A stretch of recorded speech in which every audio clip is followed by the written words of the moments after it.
discussion as either a Well, public good evening, everybody. regular I'm Mayor Erica A. Stewart, and I'm here to say that all of the City Council is present, and we are ready to start today's meeting. So we will go ahead and join me in the Pledge of Allegiance. If you are able, go ahead and stand.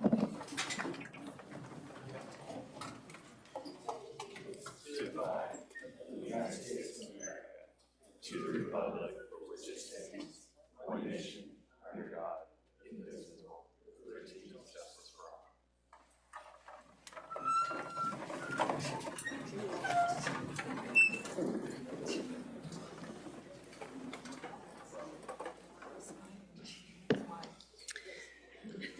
Well, today we have a closed session report out, and then we'll get to some regional or some presentations. The next one will be a regional safety plan presentation from SLOCOG, the San Luis Obispo Council of Governments. City Attorney, will you do a closed session report out? Thank you, Madam Mayor. The council did meet in closed session on one item of anticipated litigation for the consideration of initiation of one potential case. There was no reportable action taken on that item at this time. Thank you so much. So next we have Stephen Hanamaikai. All right, wonderful. And then Luke will be also joining him. Wonderful. Thank you, Mayor. Good evening to the City Council. I'm Stephen Hanamaikai, Transportation Planner with SLOCOG, here to provide a little information about our Regional Road Safety Action Plan. This presentation will include a little bit of background information on road safety, where we are currently, and some highlights going forward.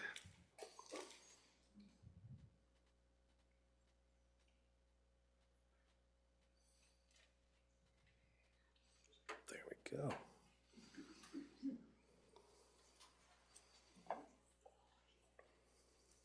Okay. Let's see. Thanks for your patience.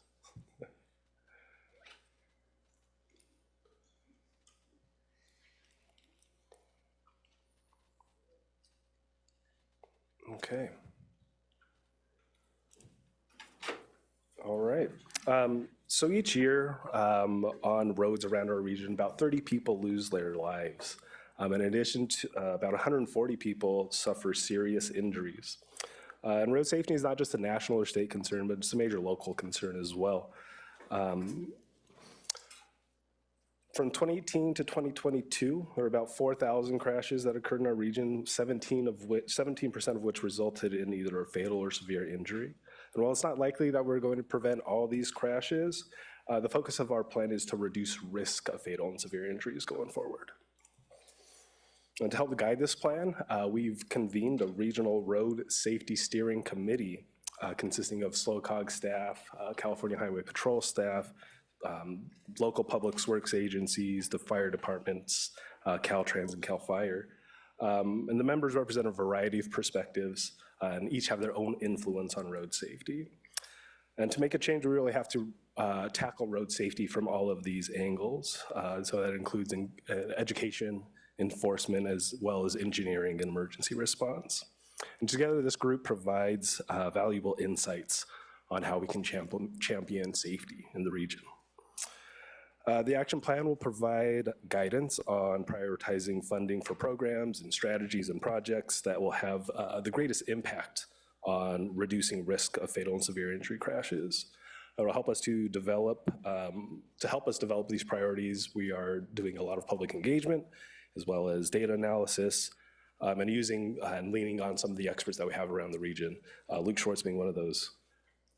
And in the end, the plan will help SLOCOG make wiser funding decisions as it relates to safety. The plan is currently underway. Oh, Luke, if you'd be so kind. Thank you. It's currently underway, and we're currently in Q2, Q3 of 2024, going through engagement and some data analysis. Touched on the purpose, touched on the steering committee. So one of the things we have going right now is an interactive map where the community members are able to go to this link and drop a pin on different locations where they might have had a close call or some other safety risk, provide some context about the situation. And this really helps us to fill in those gaps. Data doesn't always show exactly where the safety issues are, so this has been a valuable tool. We also have an online survey to gauge the level of understanding community members have about safety. It's accessible at this link here. And both the survey and the mapping activity are available at slowcogroad20.org. Sorry, Luke, if you could again, please. Thank you. Let's see. Another form of engagement has been in-person activities. So we have had booths at different farmers markets, which you may have seen, Public Works Week. Next slide.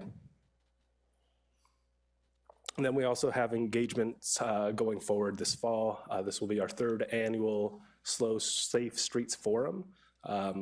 Each of the members of the SlowCog board send 2 delegates from their jurisdiction to participate in this day-long event, learning a little bit about safety in the region and some creative solutions that we could use. Next slide. And then on Sunday, November 14th this year, we will participate in the World Day of Remembrance, honoring some of the victims of fatal and severe crashes around the nation. Okay, so you can stay updated. Like I said, you visit www.slowcogroad20.org. Stay up to date on where we are with the engagement, offer feedback, and stay involved. Okay, thank you. If you have any questions, happy to answer. Thank you so much. What a wonderful presentation. Any questions from my colleagues? Okay, well, thank you very much. Many thanks. And thank you, Luke, also. All right, and then next we are going to have a point-in-time count from Carrie Howell. She is the county's Homeless Services Director. And as she's walking up here, just a reminder for all of you, if you would like to add in anything to public comment, this is that time to turn in that little yellow slip of paper, or blue or pink, to our city clerk, and just wanted to give you all a heads up about that. Thank you.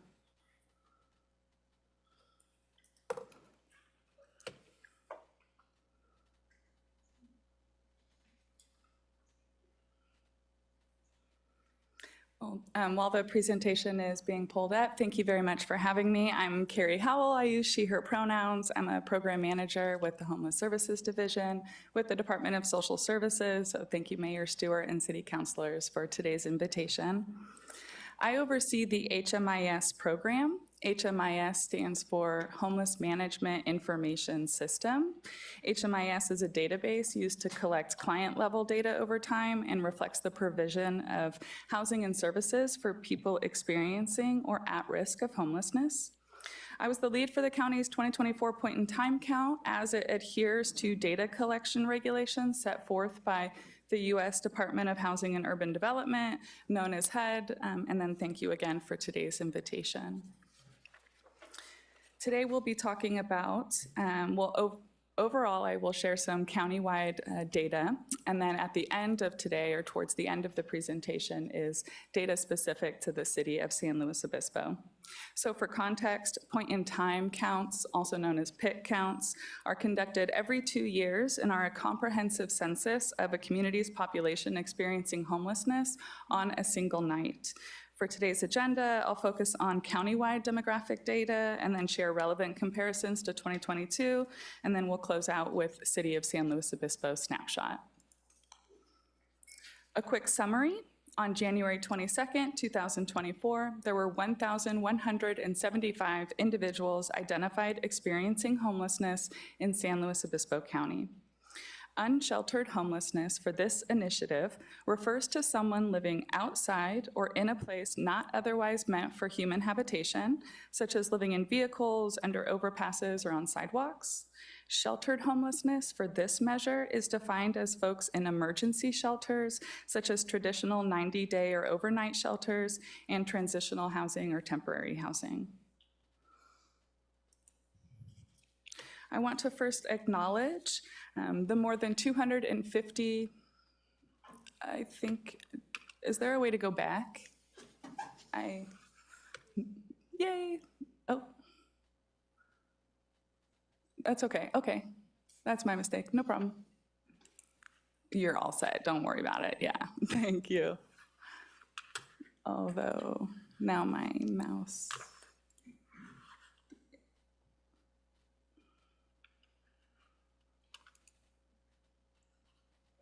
I don't think my mouse is working. Should I just move to right there? Is that, now that's the default mouse? No problem. Yeah.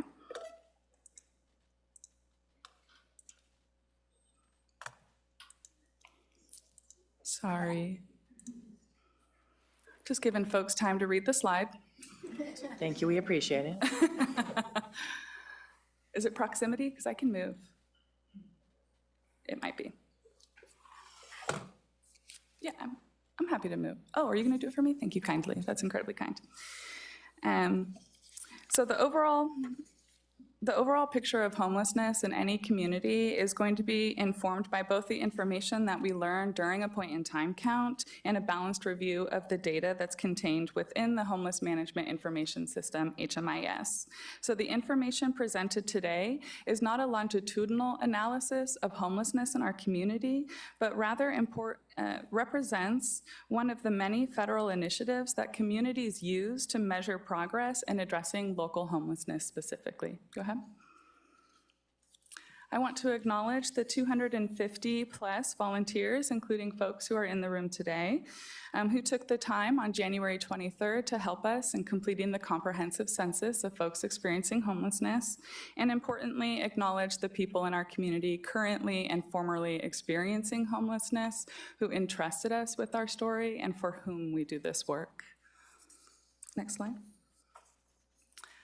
The point-in-time count was conducted over the course of a couple days on Tuesday, January 23rd, and continued through Wednesday, January 31st, to capture demographic data on people experiencing homelessness.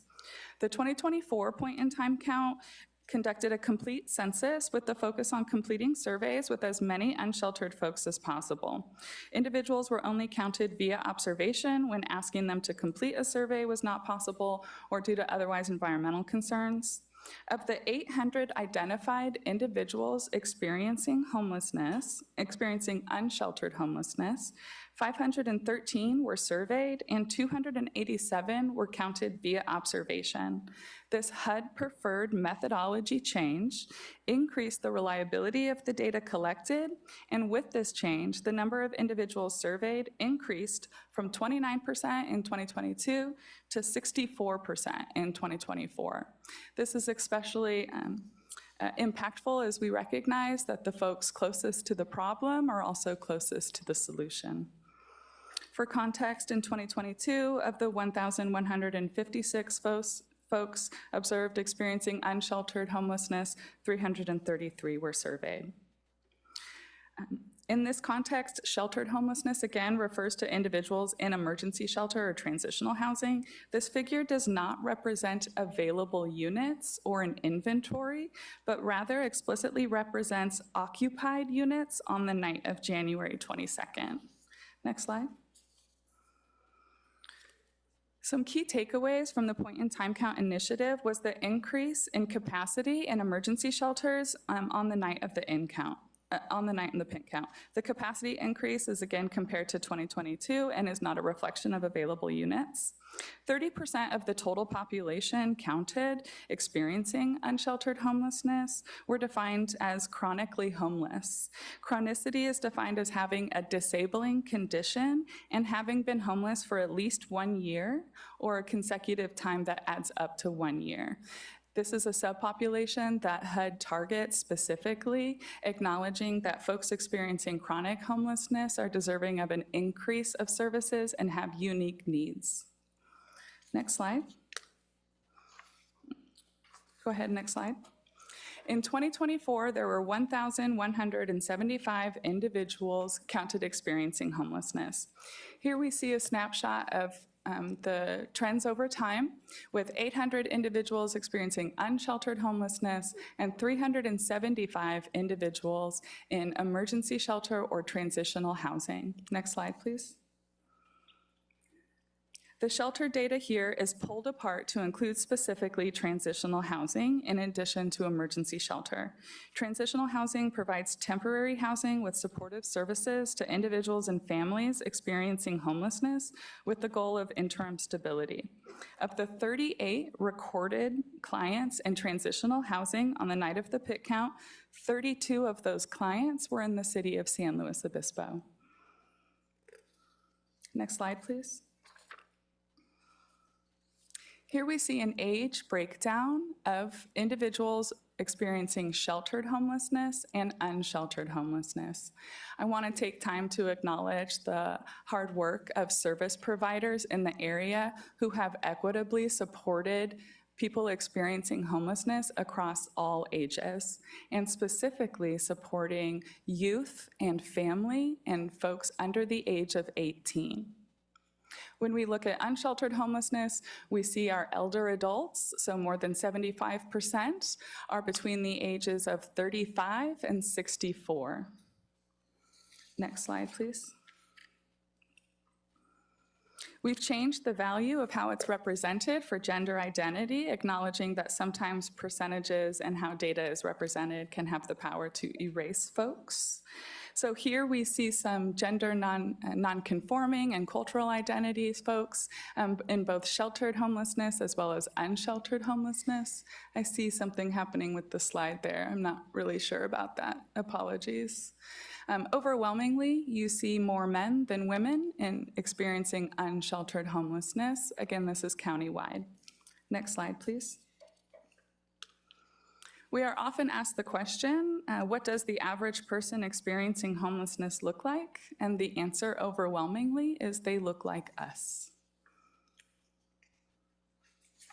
Additionally, there are changes in how HUD and the state of California represent multiracial identities, and these are improvements for the better. So you'll see that individuals have the opportunity to select and. So like with most data, it doesn't have to add up to 100, and this is an excellent example of how we've incorporated more experiences to more adequately represent folks.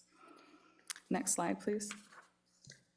There are subpopulations determined by HUD of folks who warrant additional assistance unique to their needs. So here we have a pullout of individuals who are identified as youth age, parenting youth, as well as veteran status. Next slide, please. We're going to learn about the 513 individuals who completed the survey. They're local. 88% of the 513 folks who completed the survey shared that they lived in SLO County for at least 1 year or longer. In some initial discussion surrounding this, I looked up 2022 data. That is about a similar statistic. So 83% in 2022 were experiencing homelessness for at least 1 year or longer. Or excuse me, were living in SLO County for that time. All survey responses, like in sheltered or data collection overall, are self-identified. It was important that the 2024 PIT count tool inquired as to the length of residency with an individual with the explicit objective to myth bust. In homelessness response, we often hear about the myth called the magnet effect, that if we build innovative client-centered projects, we draw the attention of unhoused folks from outside of our area or community. The PIT count data busts that myth, as it illustrates, as have previous PIT counts, that indeed these numbers are our neighbors, and the projects we build support the people in our community who need it most. Next slide, please. 34%, so 175 people surveyed, shared that they have been experiencing unsheltered homelessness for 5 years or longer. These are folks who meet that definition of chronicity that I mentioned earlier. That's also the potential for more than 1/3 of the folks surveyed in 2024 also being counted in 2022. On the last slide, we're going to hear about self-identified barriers to housing. Next slide, please. In 2024, more individuals were counted experiencing what we refer to as vehicular homelessness compared to 2022, where it was predominantly outdoor tent accommodation observed. The next few slides are specific to the city of San Luis Obispo. Thank you. On page 20 of the community report that was released in June, you'll see a city breakdown. And here is the city of San Luis Obispo side by side with San Luis Obispo County. 54% of the county's sheltered opportunities on the night of the pit count came from the city of San Luis Obispo. 39% of the total unsheltered population is represented with the city of SLO. That is an encouraging trend that the rate of sheltering options are increasing at a faster rate than the unsheltered population has risen. Next slide, please.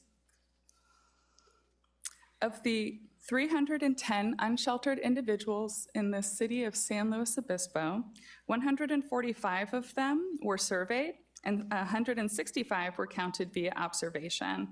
What you can't see here, unfortunately, is that 64 of the individuals surveyed were sleeping outside or outdoors. 7 were sleeping under a bridge or an overpass. 7 were in the park. 41 were sleeping on the street.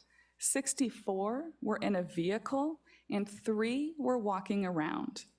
This is a particularly interesting statistic that highlights the unique needs of the city of San Luis Obispo, as folks living on the street or in a vehicle are arguably our community's most visible forms of homelessness. Next slide, please. This value is countywide. That's frustrating. There were 456 people surveyed who responded overwhelmingly that what they were looking for was affordable housing.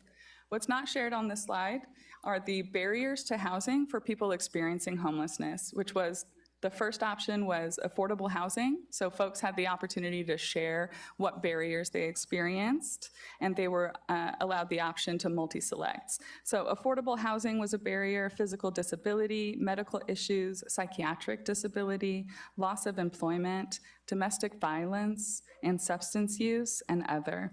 Of those choices, since you can't see the pie, overwhelmingly, affordable housing was the #1 barrier to a path to stable housing. It is important to note that of the 456 people surveyed, 1 individual countywide said that they did not want a path to housing and they liked being outside. I think that's another myth buster, as we often hear about homelessness as a choice, but rather we understand how challenging it can be to seek services, even as a sheltered individual with a full-time job, and those challenges and trauma are exacerbated when you're living unsheltered. I regret that this did not turn out on this slide, and we'll be able to follow up. Next slide. Data from a point-in-time count has the power to show us the community we have yet to serve and the community we have yet to house, and how to shape our policies and service provisions to ensure we meet the needs of future clients. HMIS data demonstrates how the system of care is currently functioning and currently serving clients. The community report went public Monday, June 3rd, and it's been a pleasure to work alongside Daisy Weiberg, Sarah Cooper, and the rest of City of SLO's homelessness response team, not just because we have the shared goals of how can we use data to drive meaningful progress in addressing and preventing homelessness, and how can we work together to share that data that we collect, but also because we recognize we can't do this work alone. I look forward to your questions, and thank you for your time. Thank you so much. This is a lot of information to put together, and that was a very interesting day for sure in the point-in-time count. And I've experienced, I think, 4 or 5 of them now, and it was so data-driven and completely different than any other one I had experienced. Any questions from my colleagues? Councilmember Shorsman. Yeah, I have a couple. Thank you for the presentation. I know you and I have talked about this a fair amount already, but because some of your slides didn't quite work the way you wanted them to, can you tell us and tell the community where they can find the full community report, where I'm guessing most of your data is readily available for them? Thank you. Yes, all the data that was presented today is publicly available data that can be found in the community report that's in slocounty.gov/pitcount. Thank you. And you mentioned on one of your earlier slides that San Luis Obispo had a pretty large percentage of the number of people that were counted that night that were in transitional housing. Can you explain the difference between what transitional housing is versus the sheltered and the unsheltered categories? Yes, I think in summary, transitional housing focuses on children and families and prevention. Emergency shelters are the more traditional 90-day shelter, overnight shelter, and majority of the transitional housing projects that were active on the night of the pit count came from Lumina Alliance. Okay, that's helpful, thank you. Did you find similar rates? You talked about vehicular homelessness being a somewhat newer phenomenon, and that the largest number of people that you found, I think, were either sleeping in cars or sleeping on the streets. I think that was part of your SLO city-specific data. Did you find similar patterns in some of the other incorporated areas too, or was that pretty specific to SLO? I haven't done a direct analysis of city versus city just because the initiative isn't necessarily designed that way. But what I have found that's really interesting is when you do dig into the aggregate data for how cities are represented, the data represents the community. So I thought it was interesting that City of SLO had the increase of vehicular as well as street and sidewalk. I will say that folks living on the street and sidewalk, that specifically seems unique to City of San Luis Obispo compared to some of the other cities. But for example, in Paso Robles, it was predominantly folks living outdoors in encampments, and we recognized with the riverbed and environmental areas that would be the more appropriate representation of their unhoused community.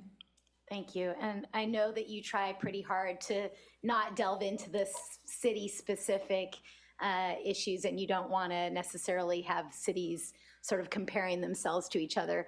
But I do think it's interesting to know, and I guess I'll ask you, sort of reiterate again, like, is the problem more pronounced or visible in our cities than it is in the unincorporated areas? I guess that's the reason for my question about what's happening in the other cities, not in comparison to the city of SLO, but do we see more different types of homelessness and more homelessness overall in the incorporated areas where theoretically maybe there is more services or more housing or what have you? Yeah, thank you for that reframe. For this particular initiative, yes, you do see an increase of folks experiencing homelessness closely tied to where services are available.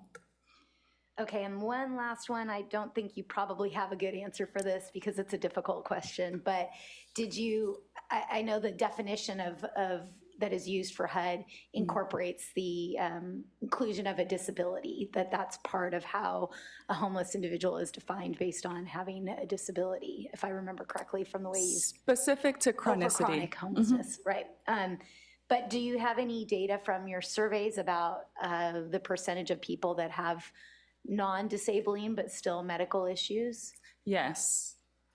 Yes, we do have that. I don't think I have that available for you right now, but inquiring about disabling conditions as well as medical needs, self-reported always from a client, is required by HUD. So not only did we collect that information for the point in time count initiative, but we collect it over time for provision of services in HMIS. Great, thank you so much. I'll look for that. Thank you for that question. That reminded me, I know we had this conversation around fragilely medical, anyway, medically fragile or medically vulnerable for people who were experiencing homelessness. So do we still have the 80 Now program throughout the county? Is that something that we are still trying to do? I believe there are active projects for that countywide. Okay, great. Just because that kind of ties in, I think, perfectly to that. We know how many people. Thank you. Thank you. That wouldn't be represented here today, but I'm privy to that with HMIS. Yeah, thank you so much. Councilmember Marks. Thank you. Thank you so much for that report. I really appreciate it. And I just want to say that it's wonderful the way that the County of San Luis Obispo is really standing out and helping all the jurisdictions and the unincorporated areas deal with this really difficult social situation that I feel it's really important that we reach out to our most vulnerable folks. And I appreciate that your focus is on the point-in-time analysis and that data, but I also really look forward to hearing about some success stories. I know I'm on Facebook with Capslo, and they have this great little summary of 111 people who were housed through Forty Prado this year. And I feel that that's very important so that the general public sees that there are success stories, and the general public doesn't just kind of give up and say, oh, there's nothing we can do, because there's actually a lot we can do. And so, again, thank you. Thank you so much. Well, thank you, Carrie. We really appreciate your time and your report. Thank you. And now we'll move forward to the city manager's report, and interim city manager Whitney McDonald. Thank you very much. Happy to bring up some slides here. We actually have a number of things to highlight for everyone this evening.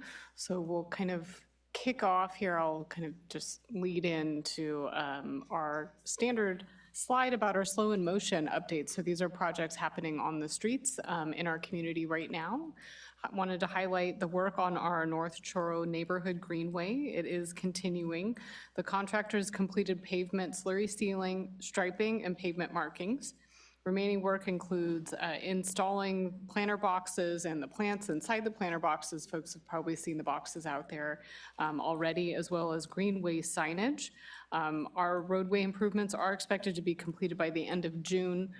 We are continuing work on improvements on the underpass that goes under the freeway. Those improvements are going to take a little bit longer. They're a little more complicated and more ornate, and so those elements will continue, but the rest of the on-the-street improvements will be completed just in a couple of weeks. Our pavement maintenance and mobility improvements are also continuing as part of our arterials paving project. Our contractor is continuing work on Monterey Street with signage, striping, marking, and tree replacements. Our sidewalk replacement work is underway on Palm Street between Santa Rosa and Toro, and then our contractor will pave those areas. The arterials paving project is also expected to be substantially completed by the end of June, so a lot of things going on this month. Of course, commuters should expect travel delays in those areas as we wrap up some of these projects, so please keep a lookout for any signage markings in the area, and then find updates on our Slow in Motion website.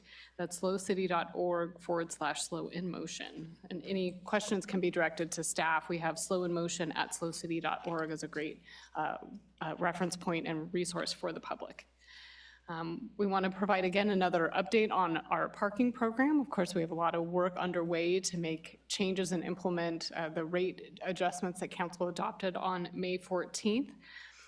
We are preparing to roll out those approved rate changes effective July 8th, but we have already begun selling our discounted parking garage permits for the month of July. So anyone who has a parking garage permit or is interested in one, they are a deal, $45 a month. You can come on in and make that purchase, but in addition, you can actually go onto our website and purchase your permits there. There are now new options for people to sign up for recurring payments, really trying to make it a lot easier for people to use our permits. In addition, they will be available to be used at any of our 3 structures. So if anybody in the past had looked at a parking permit and was dissuaded by having to select one of our 3 amazing structures, you can now enjoy all 3 of them for the price of $45 a month. Really happy to bring those items forward. Our permits are also available in person at our Mobility Services office, which is at 1260 Truro Street. Our summer staff are also preparing communications efforts specific to our downtown parking permits and, of course, our changes in our rates. And a final reminder, in addition, that we opened a new parking lot and a new, it's called Lot 11. It's on the corner of Higuera and Toro. And we know the public has already started using it, and we've received great feedback from, in particular, businesses and employees around that area. So if anybody's interested, that can be used, using our 10-hour permits, or what we call 10-hour permits, which are on-street permits, and that's open and ready to be used as well.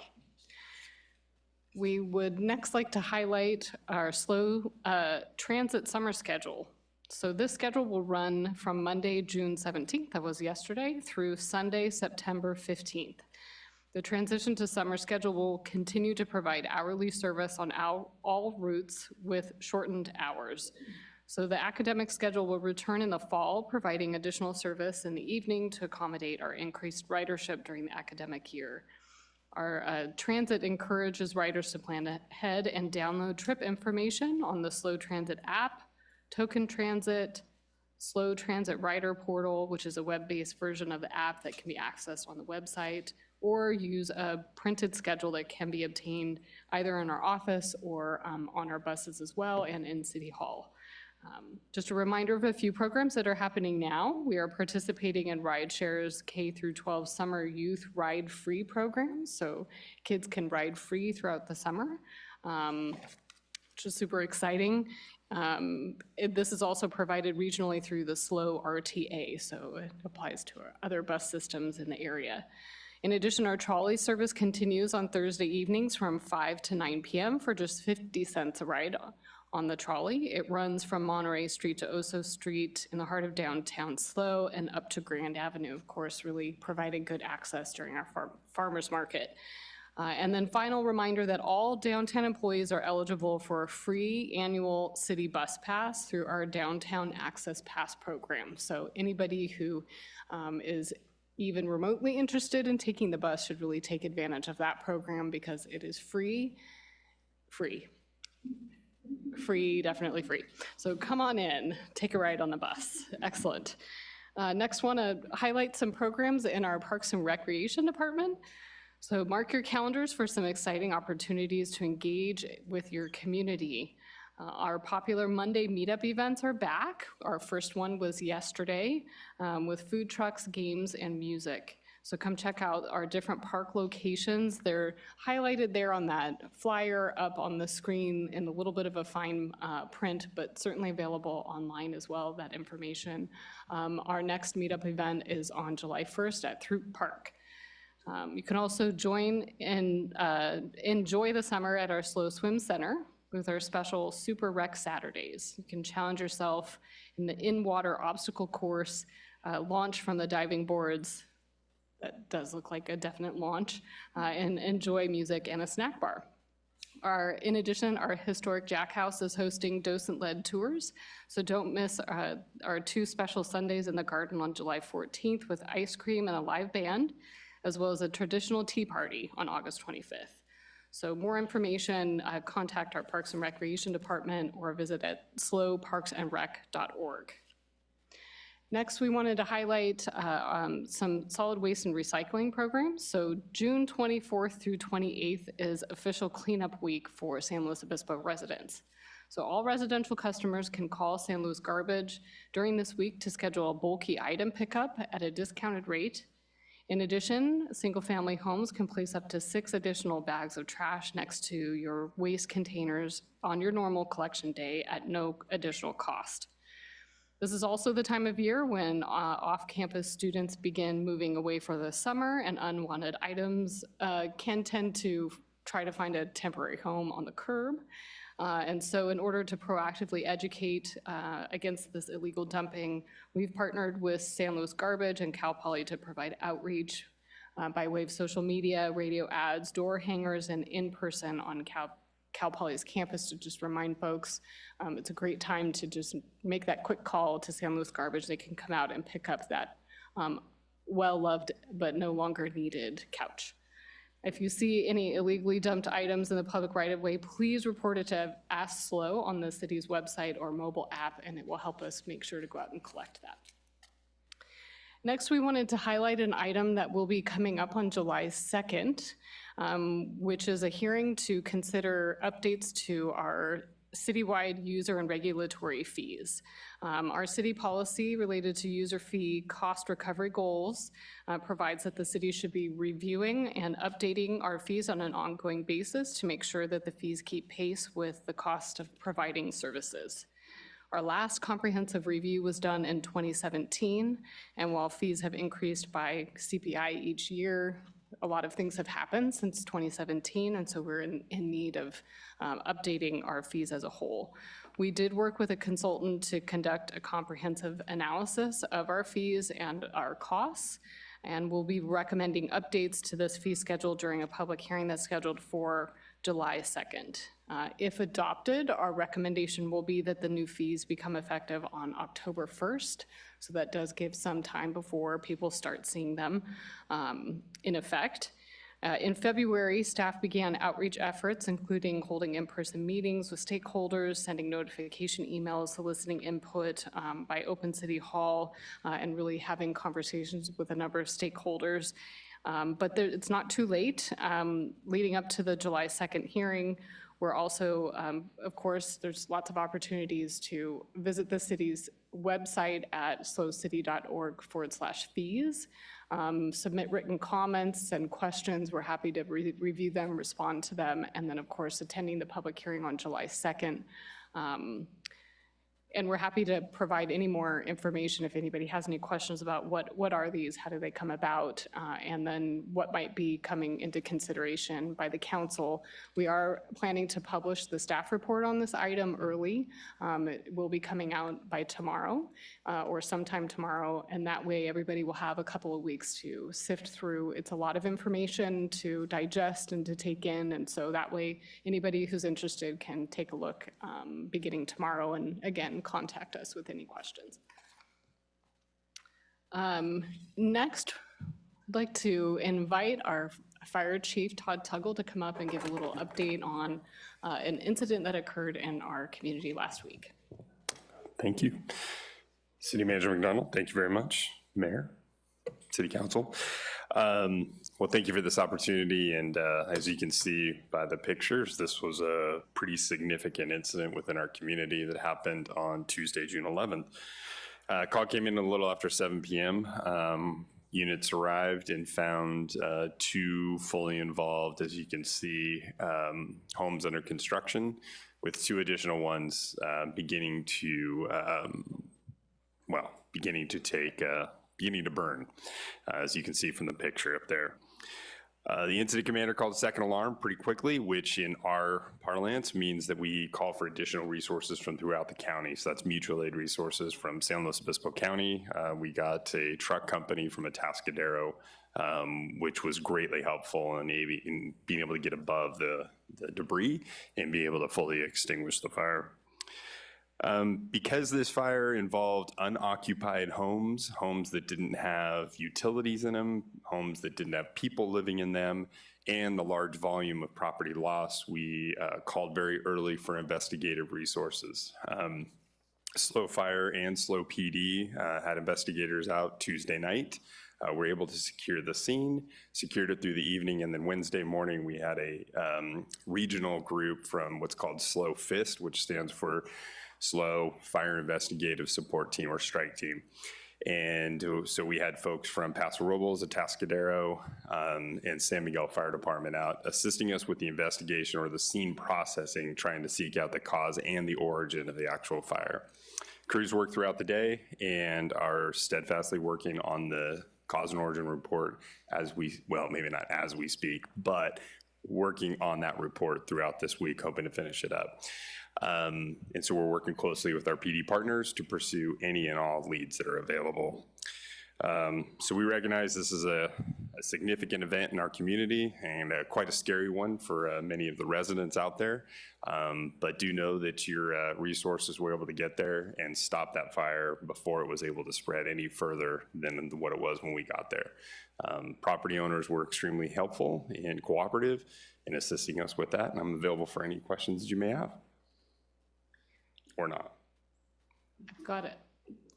I've got just a couple more slides and one other kind of request or additional update, but I'm happy to, take a break if you have any questions for the fire chief, but I'm sure we can call him back up as well. I think we can call him back up at the end. Got it, thank you.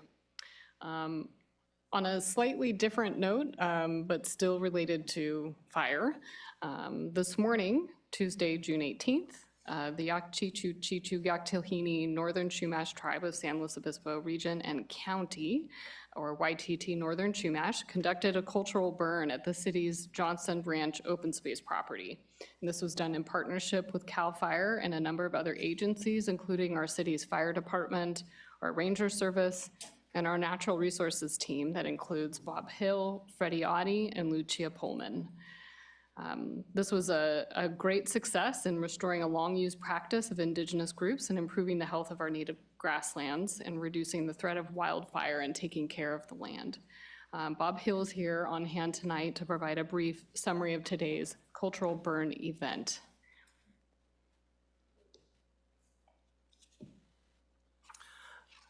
Thank you, City Manager McDonald, and good evening, Mayor and Council. Bob Hill, your Sustainability and Natural Resources official. Today was a historic day in many ways. Recently, the California legislator and the governor's office have established new laws of the state of California that enable cultural fires to return back to the landscape. Of course, cultural burning is not new, and in fact, the Northern Chumash have over 10,000 years of history in our area. But not all tribes have land, and so many groups are oftentimes seeking out partnerships with landowners, and particularly those that own lands for conservation or open space purposes like the city of San Luis Obispo does. So today was historic. This is the first time a cultural burn has been enacted in San Luis Obispo County, and the only one that we're aware of in the state by a group like the Yakchichu-Yaktilhini of San Luis Obispo County and Region, or YTT Northern Chumash, where there is a partnership with a municipal agency like the city of San Luis Obispo. The fire this morning, the cultural burn was a great success. About 15 acres in total was consumed by the fire, and that was done in a way at Johnson Ranch. That's on a north-facing slope, primarily grasses, but also with some nuisance weeds and some drainages traversing the property. So it worked out exactly the way it was intended in accordance with the burn plan. First and foremost, in terms of the burn plan and the operational plan, were to ensure the safety of all personnel and all those on site, and also to ensure the safety of property and of the environment. I can certainly say from having been there that all of those things occurred. Our management objective, which we share in common with YTT Northern Chumash, is to restore native grasslands. In this area, we have maybe a 50-50 mix of native perennial bunch grasses. Those bunch grasses we really value because they have deep, deep roots, and they withhold soil moisture, they withhold soil itself from erosion, they keep the landscape overall in a sort of hydrated state, and also provide ecological benefits for birds and wildlife. So that's a goal that we share in common, and also for YTT Northern Chumash is the ceremonial use of those grasses and the ancient traditions that they have. In talking about this partnership and this tribally led cultural burn, it's one of those circumstances where you want to try and thank everybody, and there's a grave danger of missing somebody, but I'll give it a shot. Really want to thank our Chief Todd Tuggle for supporting us in this activity, and for the fire company that we had out from City Fire today. I thank the City Attorney's Office, as always, for supporting us on the background and making sure that what we're doing is legally sufficient and appropriate. Our ranger service put in a lot of work, particularly Ranger Basile Inman, who was out there mowing and ensuring that we had the right control lines to make sure that this was a safely conducted fire. At CAL FIRE really was not only willing to help support this, but they were really enthusiastic and really, really appropriate and courteous in how they interacted with us and with the tribe. Particularly Forester Dave Erickson and Captain Luc Bourgeol, really super supportive and a great partnership. I had a chance to speak today with Mona Olivas-Tucker, who's the tribal chair, and I just really wanted to articulate to her that I thought that today was the beginning of a great partnership that we can continue to build long into the future. So thanks, and available for any questions. Thank you so much. Thank you. Next, we'd like to bring up our Human Resources Director, Nicole Dominy, to provide a brief update on our city manager recruitment.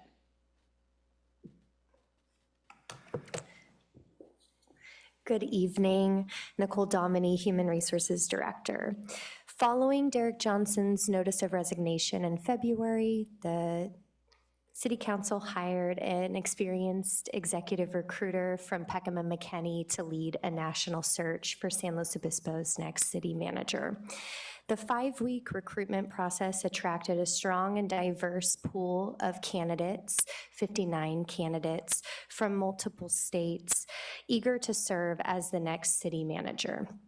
The council has selected the top candidates to interview, with interviews scheduled at the end of June. After completing the interview process, if a candidate is ultimately chosen, the city will conduct a thorough background and reference check, and a public announcement is expected to be made mid-July. With that, I'll turn it back over to interim city manager. Thank you. And just one last item from us is to request that our Police Chief Rick Scott come up and provide a brief update on our activities over the weekend with the influx of about 50,000 folks to our community related to Cal Poly graduation. Thank you, Madam Mayor, members of council, for allowing me to brief you on some special events over the weekend. One other one I did want to include, we were invited and able to be part of a NAACP celebration for Juneteenth, which was in Mission Plaza on a Friday, which we saw hundreds, if not 1,000 people in Mission Plaza enjoying the event. So it was our pleasure to be there and be part of this wonderful community engagement and interaction. The other thing is Cal Poly had commencement this weekend to celebrate all of the graduating students. Did see about 40 to 50,000 additional people into our community. Historically, we've seen, traffic concerns and obviously congestion downtown. Past couple of years ago, Cal Poly split commencement over 2 days, 2 weekend days. And so we really saw a reduction in traffic, which was great. We saw healthy activity downtown, and, we stayed busy, but people were able to get where they needed to go. And so I just wanted to give special thanks to our partners over at Cal Poly Police Department, as well as SLO City Fire, for having resources available and in working with that partnership to keep all of our communities safe during this really, really exciting weekend. And so with that, no significant issues that we experienced, and just wanted to avail myself to any questions that you may have about our operations. Great, thank you. I know that in the past, graduation has been a kind of a challenging time for people who live here all year round for many, many years. And so just really appreciate your team working so closely with Cal Poly to make that happen. Thank you very much, and it was a pleasure to brief out on that. Thank you. I also just wanted to say a quick thank you to Nicole Dominy. I mean, this has been an amazingly intense and detailed and speedy process going through city manager recruitment, so thank you very much. Councilmember Francis. Yeah, I just wanted to take a moment to echo Bob Hill's comments and express my gratitude for being able to be a part of the burn today. It was an incredible experience, and here's hoping that this is the beginning of a long-term relationship so that we can continue to have that experience in our community. So thank you to all that were involved in that. Thank you so much. Any other comments or questions? Okay. Well, before we move forward to public comment, I am going to give us a 5-minute break, and then we'll be back. Well, hello, everybody. Thank you for the break. We're going to go ahead and get started again. So next up, we have our public comment. And this is for public comment items that are not on the agenda. So, hi. Sorry, y'all. These are for public comment items not on the agenda. As you'll see on the big screen here, we have the civility guidelines, and just reminding everybody, our goal is to listen first, respect different opinions, show courtesy, criticize constructively, and debate the policy, not the person. So we have 9 people already set up for public comment, so we are tapped out. We should have about 27 minutes of public comment. If you support what a person is saying, please, let's give a ASL hands of clapping. And if you don't support, you can give us a thumbs down, but no loud cheering or booing, please. Thank you so much. And City Clerk, will you call the next first person? Yeah, I'm going to call 3 at a time. If you could be prepared to come up to the podium as soon as the current speaker is speaking, that would help us move this along. Carol Kruger, Andrew Gould, and Jean Nelson.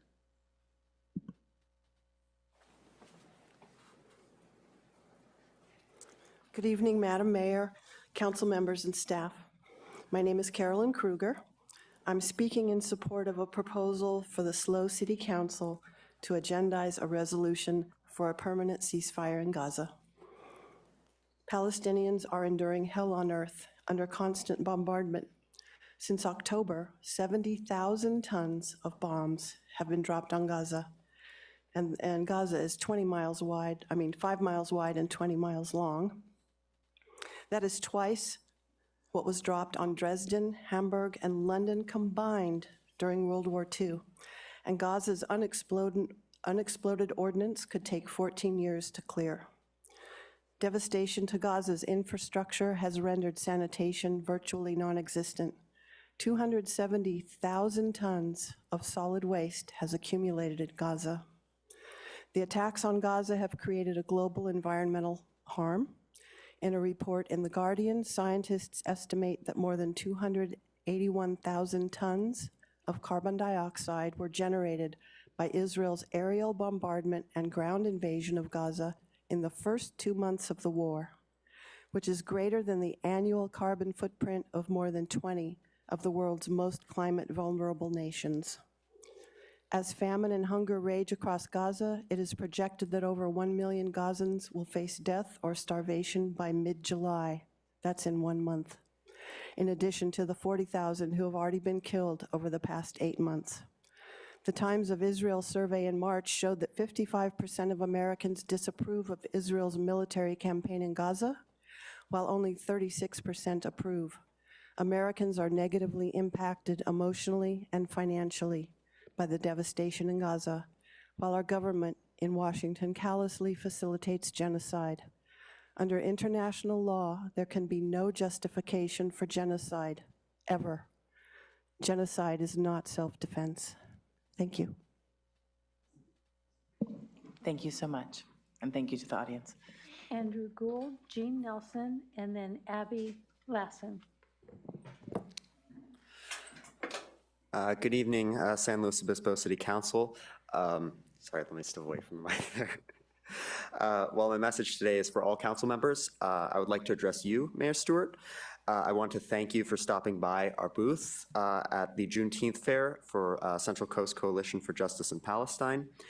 And I want to express my appreciation that you were very receptive to what we had to say, and you acknowledged the injustices of the Nakba from 1947 to 1948, when Zionist militias and Israeli forces expelled hundreds of thousands of Palestinians from their homes. And you nodded and agreed when I said that the denial of citizenship rights is a key aspect of Israel's racist system of apartheid. You showed that you care about the plight of the Palestinian people. However, as a parable of my Catholic faith says, a good tree will produce good fruit, just as a just person will produce good deeds. And thus far, the City Council has proved rather fruitless on this issue. The City Council continues to refuse to agendize a ceasefire resolution, despite compelling evidence of Israel's genocidal crimes in Gaza being broadcast every day. I've heard it said that this is not a local issue and that such a resolution would be symbolic. And I find that neither of these are true. Not only does this issue affect our local Palestinian, Arab, and Muslim communities, agendizing and then passing a ceasefire resolution puts pressure on Representative Carbajal and the federal government to halt their unconditional support for the apartheid state. Further, it opens the door to substantive anti-apartheid legislation that has the power to restrict trade and commerce between local businesses and Israeli businesses and push the military-industrial complex, indeed genocide profiteers, out of our community. And as a Cal Poly student, the looming presence of these merchants of death and destruction is something that I know all too well. Mayor Stewart, time is rapidly running out. As the Israeli regime finds itself more and more isolated, the occupation of apartheid will soon be on life support, as it was in South Africa during the late 1980s. The Palestinian people need us. They need all of you. And until our voice is heard, you will continue to see our faces here. Thank you so very much for your time, and Free Palestine. Thank you. Jean Nelson, Abby Lassen, and then Yvonne Pardita. Here I am again. San Luis Obispo doesn't need road diets. Instead, we need a diet from wasteful and harmful taxpayer expenditures. My name is Dr. Gene Nelson. I live in SLO. I and many others oppose the city's plan to wastefully reduce the capacity of the arterial road South Higuera Street by blocking 2 of 4 lanes at a geographic choke point.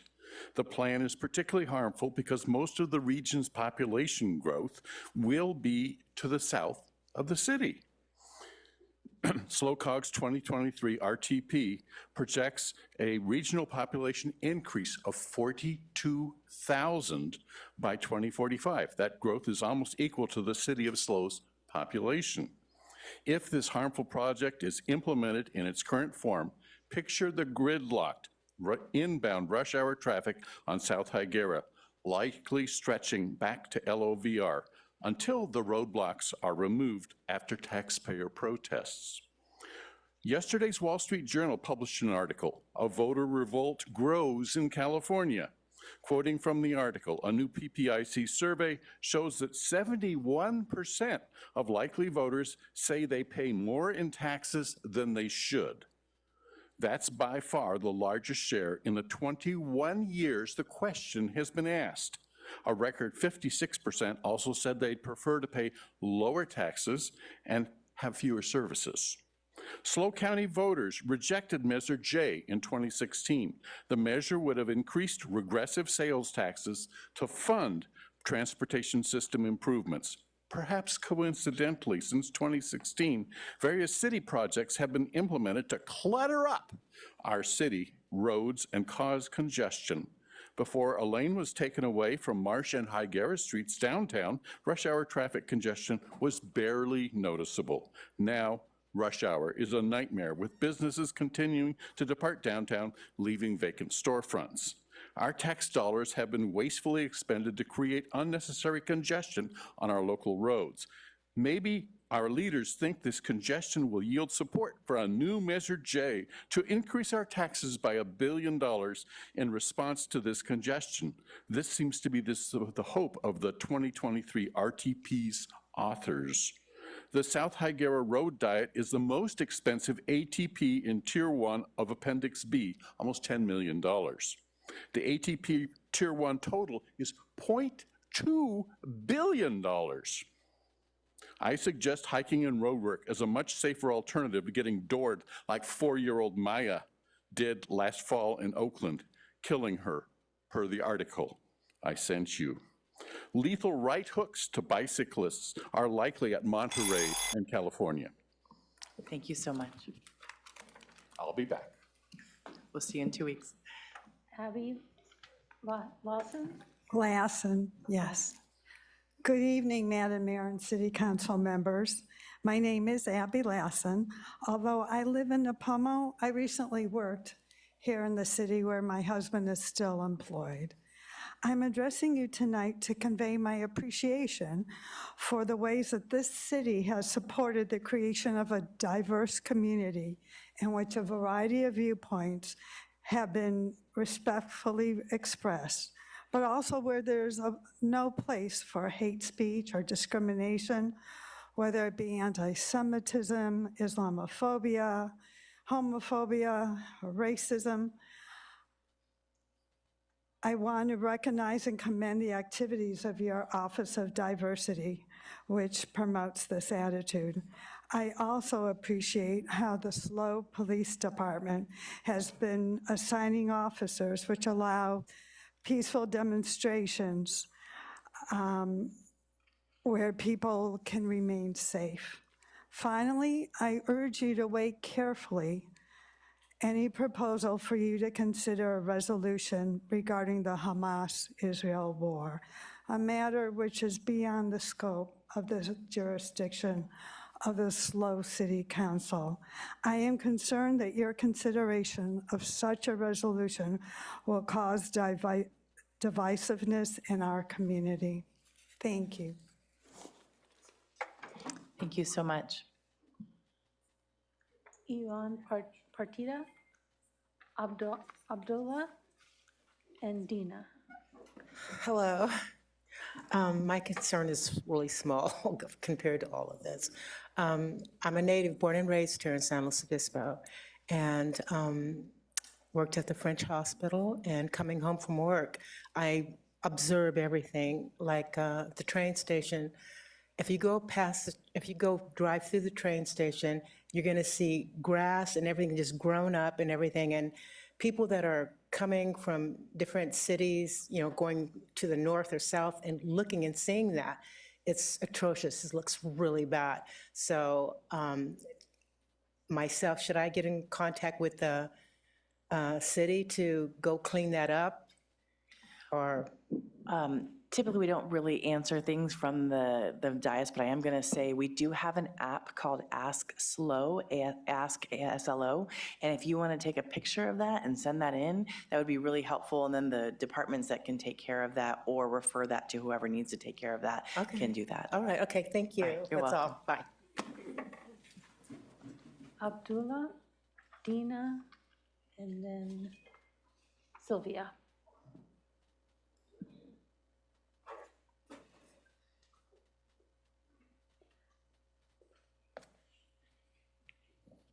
Good evening, Mayor Seward, council member. On June 8th, just 10 days ago, Israel carried out a bloody ambush on the Nusayrat refugee camp in Gaza, turned into a massacre of 274 displaced Palestinians, including 64 children, and more than 700 were injured, to free 4 Israeli hostages, and resulted in the death of 3 Israeli hostages. So they released 4, they killed the 3, including 1 US citizen, using a humanitarian camouflage to inflate the refugee camp. While as a part of the temporary November time ceasefire, 105 Israeli hostages were freed in return for release of 240 Palestinians, prisoners, held in Israeli jails. So 105 freely, no casualty versus only 4. There are 9,500 Palestinian hostages being held by Israel. And if every 4 were rescued at the expense of 240 Israeli lives and 700 injury, this will result in 650,000 lives and 1.6 million injury. But nobody, including myself, think this is a humane or such a welcome rescue operation.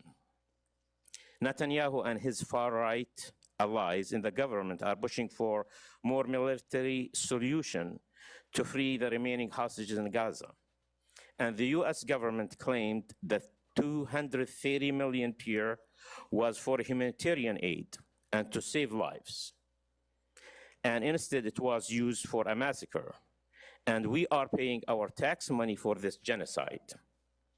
Your silence will be studied by your grandkids. Criticizing Israel as an apartheid government that committing genocide is not anti-Semitic and it's not a hate speech.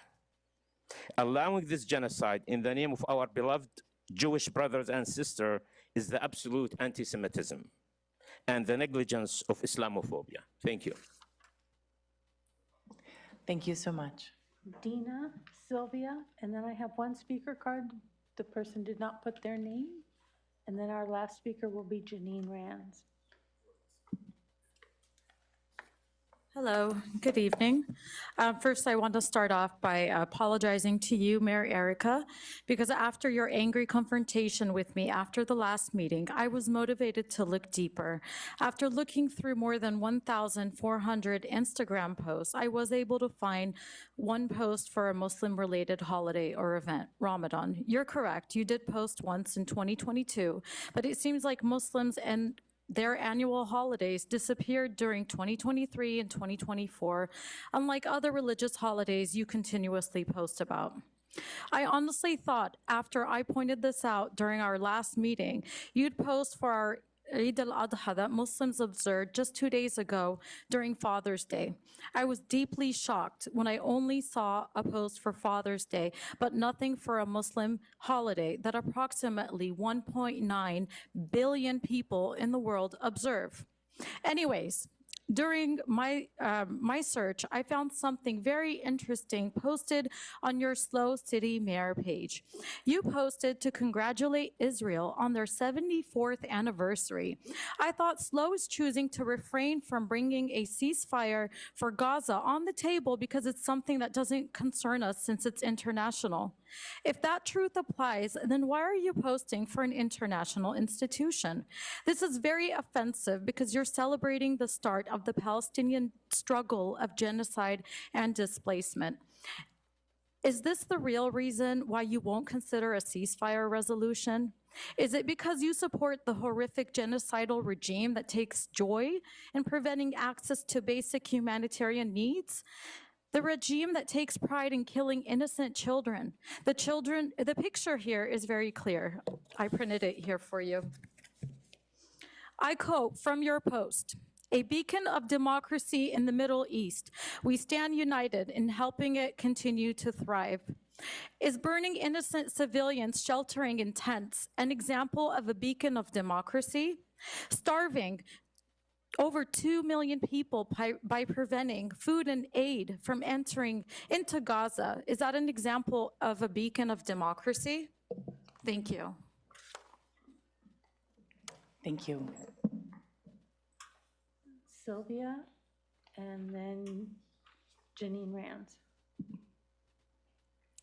Hello, everybody. Mayor, City Council. Hello again.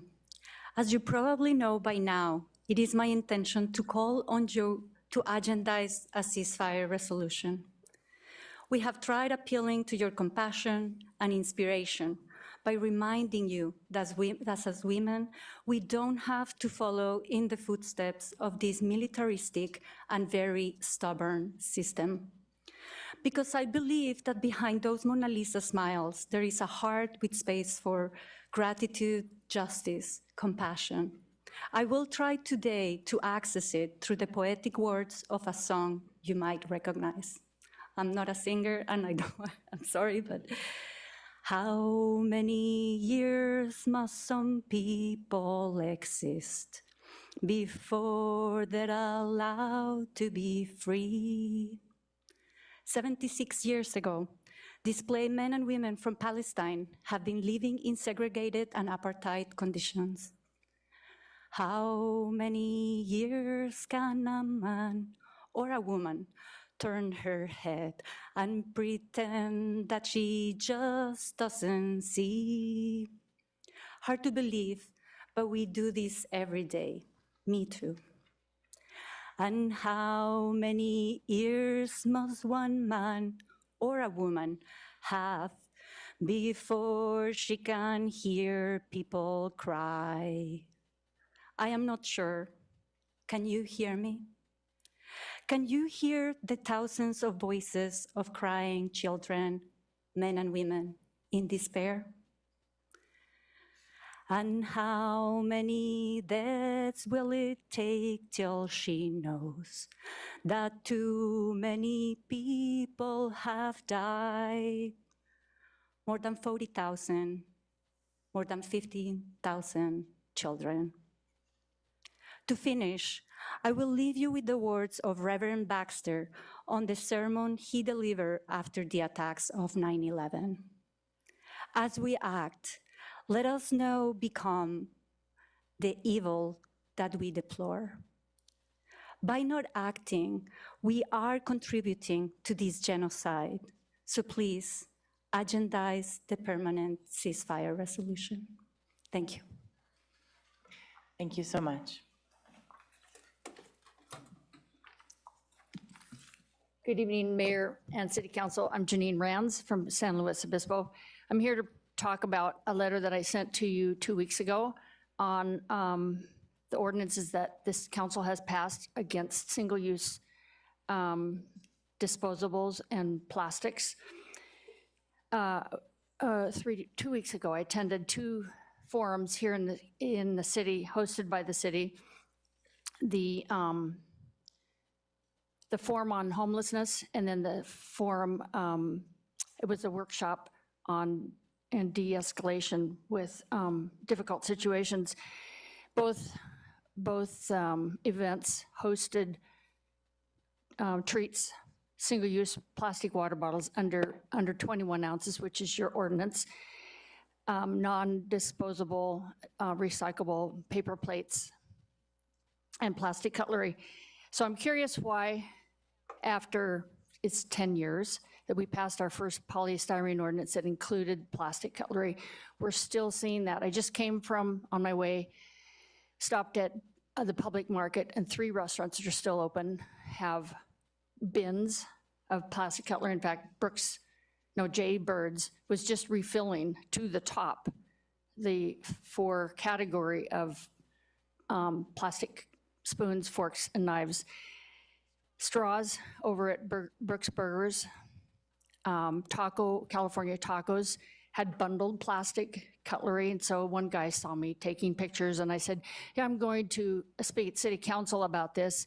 And he said I'd been working there a year, have never heard of that this is against the law. The state of California passed AB 1276 in June of 2021, became effective in January 1, 2022. It's 2.5 years. We have done nothing about this problem. It's trash, it's litter, it's an expense for the agents, for each business to buy that stuff, and then it's thrown away. So I'd like us to address this issue seriously, because businesses can't see that you're serious about your ordinances. The second thing that I found out after I was here at this meeting 2 weeks ago, that AB 1276 is buried under your municipal ordinance, and it's under septic and sewer and water. I tried for an hour searching for AB 1276. I couldn't find it. I did find out that the SLO Chamber of Commerce had published an issue. We need to find things. Thank you. Thank you. Our final speaker, I'm assuming, is Robert Skinner, since he's standing in the back. Yeah, I filled one out, and I'm assuming. Your name is not on it. I didn't put my name on it. You know, I almost forgot to bring my glasses tonight. I apologize for that. Good evening. My name is Robert Skinner, and I sent all of you an email earlier. And in that email, there was an attachment to San Luis Obispo County Democratic Party. They actually did a ceasefire resolution, and I sent that to you, and I also sent a request to meet with each and every one of you. The purpose of that meeting will be so we can discuss, we can kind of do a compare and contrast to what San Luis Obispo County Democratic Party did to what we are proposing, and I will also provide examples from 17 other cities in the state of California who have initiated ceasefire resolutions. In addition to that, I would like to address some of the other concerns that I mentioned in the email. And one is, let's develop a sister city relationship with one of the beleaguered cities, devastated cities in Gaza. And then I'm also proposing that we have a series of town halls. One of the town halls would be to discuss anti-Semitism, racism, Islamophobia, because that one of the previous speakers said that if we do a ceasefire resolution, that will somehow make our city more divided. I think a town hall addressing that would kind of alleviate a lot of that. Another would obviously of the town halls would be focus on a ceasefire resolution. And then another idea is let's have a town hall where the community, they can meet and greet our Palestinian neighbors. Because as I've said, they number only in the dozens. They don't have a political action committee supporting them. They don't have anybody supporting them. But as Councilmember Marks said, we need to bring public awareness to it because we don't want people to give up. And I don't think you want people to give up on any of this. Final comment. One speaker mentioned the size of Gaza, 20 miles, 26 miles, 5 miles wide. I want you to think about that. If you got on the freeway and you rode your bike starting from CMC and you went up to Cambria, that would be the distance of Gaza. And as you're riding your bike and you looked that way and you looked the other way, you could see 2.5 miles that way, 2.5 miles that way. That is the size of Gaza. And think of what Carolyn said, the preponderance of all that damage in that small area. And imagine if that was here. Anyway, thank you very much. I look forward to meeting with each and every one of you. And should I wait by the phone or should I call you or whatever? You know, we'll figure it out, okay? Thank you. Thank you so much. Any other city clerk? No, we have no more. Okay, thank you so much. And thank you for everyone who came to public comment.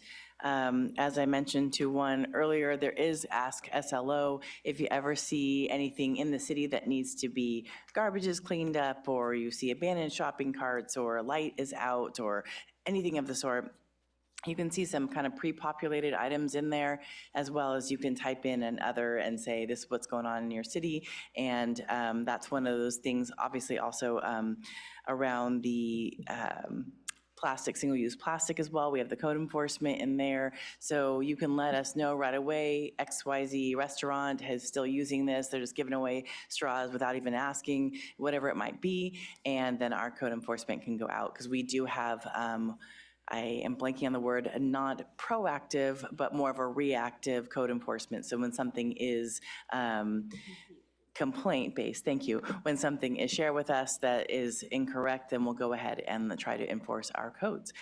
So I wanted to make sure that is known. And I think that was it. Councilmember Francis, did you have something you wanted to add? Okay.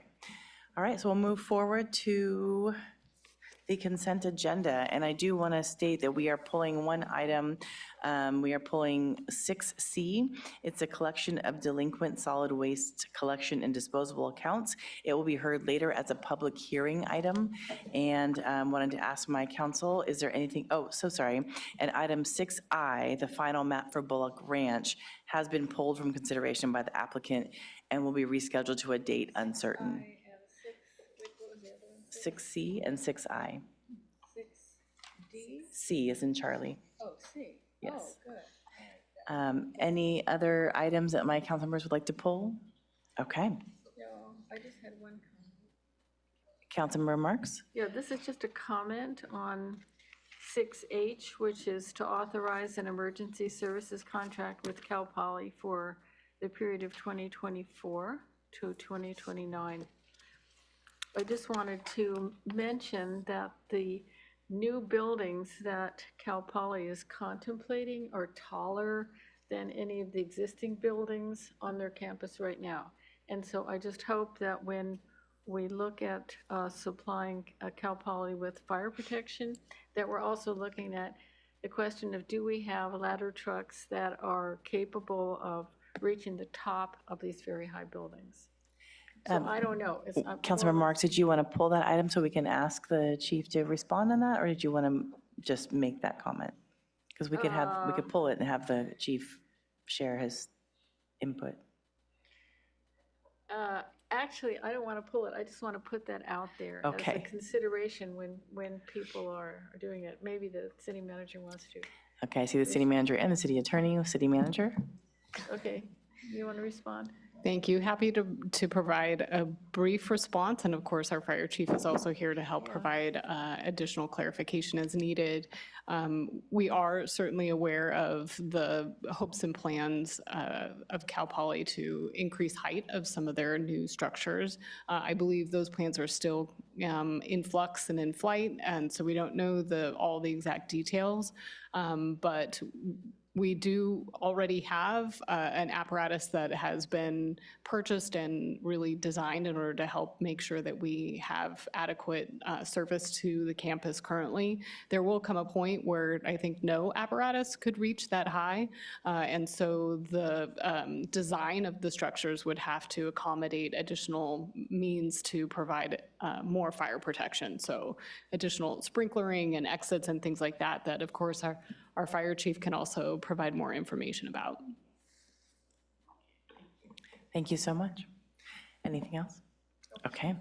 All right, so can I have a motion for, oh, thank you so much. Yes, public comment. So sorry, y'all. Okay, so we are moving forward with the consent items, and if we have any public comment for items not including 6C or 6I, this is the time. City Clerk? No, we have none. Okay, thank you so much. Thank you for that. And Councilmember Francis? I move to approve the consent agenda minus 6I and 6C. Great, Councilmember Schwarzman? I'll second that. Thank you so much. City Clerk, can we have a roll call, please? Councilmember Francis? Yes. Councilmember Schwarzman? Yes. Councilmember Marks? Yes. Vice Mayor Pease? Yes. Mayor Stewart?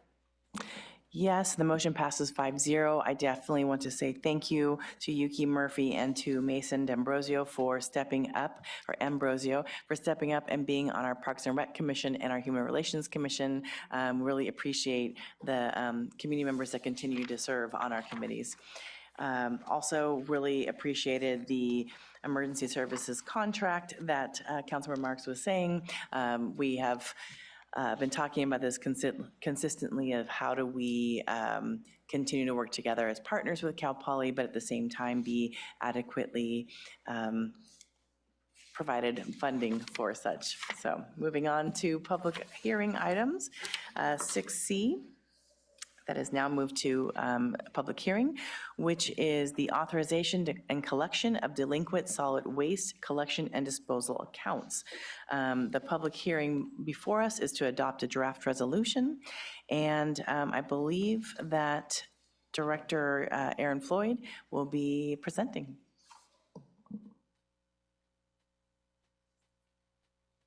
Also, while he's getting prepared, if you have any public comment for this item, please do put that through to the city clerk. Councilmember Marks, did you have a question right now? No? Okay.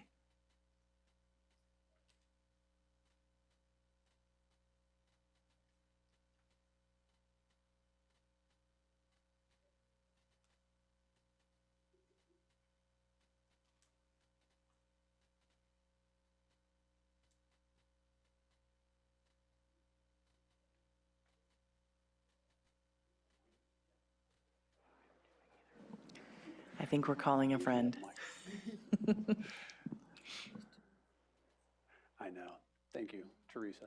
That's okay. Well, I can get started right now. This will be a very quick presentation, and thank you, Mayor and council members. Aaron Floyd, Utilities Director. This was kind of a last-minute scramble, I will admit, to get this one done here.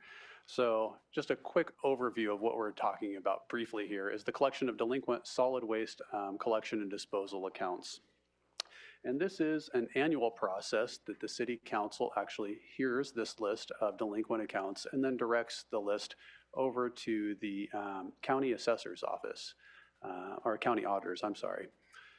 The list is provided to us by San Luis Garbage, and they provide the list of delinquent accounts, and the overall list is provided tonight in both the agenda correspondence and in the agenda packet for this item, which was labeled as 6C. The item tonight is actually being pulled for a public hearing to allow parties the opportunity to actually protest or object to the list. We did receive one written protest on this, and through that process, we did find some discrepancies perhaps in some of the listing of the addressing and ownership that needs to be resolved on this list. And it's over at 3960 South Higuera Street. So staff's recommendation with that is to remove that from the overall list this evening. As part of the public hearing, we also wanted to then allow others the opportunity to protest and or object the list in front of you. And that concludes staff presentation. Thank you, and thank you for making the quick change. We appreciate that from the City Attorney's Office and your office. Any questions, Councilmember Shoresman? Yeah, so just to clarify from the agenda correspondence and from what you've said, we're being asked today to hear any potential people that want to protest the list in addition to what is on the screen there, the Creekside Mobile Home Community, and otherwise approve the rest of the list, correct? That's correct. So the entirety of the list with the removal of this APN and address listed on the screen right there. Thank you, So- just wanted to make that clear. And I think the city manager is adding a clarification. Thank you, exactly. Just quick clarification, the agenda correspondence that was published now admittedly very shortly before this meeting does have a revised resolution that removes this item on there. So in consideration, following the public hearing, we would recommend adoption of the resolution that was in the agenda correspondence. Thank you so much. Councilmember Marks? Yes, and it's also my understanding that if the ownership of a piece of property has changed since that list was formulated, that the new owner's names will be listed rather than the deceased owner's name. Is that correct? That is correct. Is that happening in this resolution or not? Not in this one related to the item you're addressing right there. The property in question on that one is still, the property has not changed in that way, so it is still the same address on that, but that is something we have worked with the garbage company to have them update that in their files as well. In terms of the name of the property owner? Yes, Okay, thank you. and thank you for bringing that to our attention. Thank you, City Attorney. I just also note that assuming that the council proceeds with the recommended action, there will be another public hearing and an opportunity for folks to understand that there is going to be a lien assessed against their property and or to resolve the delinquency prior to that happening before the County Board of Supervisors. So your action will be transmitted to the County Board of Supervisors, and there will be a subsequent hearing process there.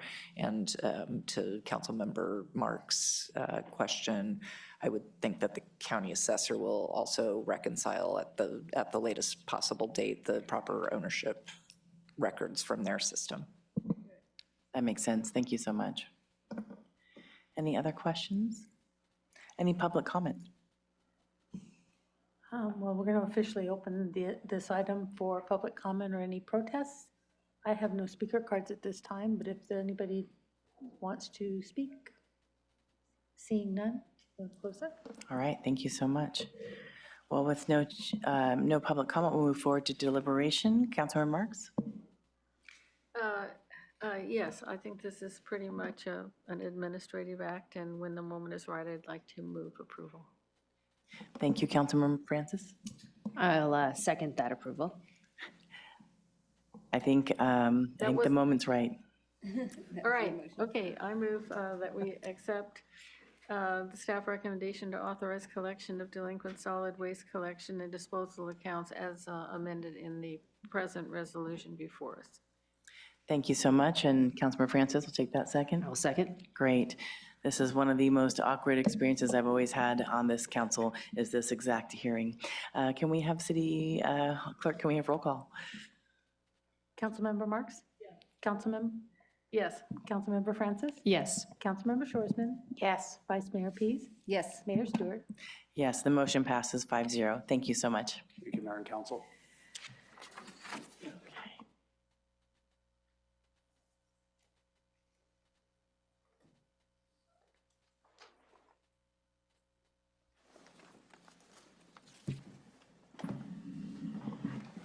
So next in our public hearing items, we will have 7A. This is the business item to consider the initiation of an annexation to provide city water and wastewater services at 4320 South Higuera Street.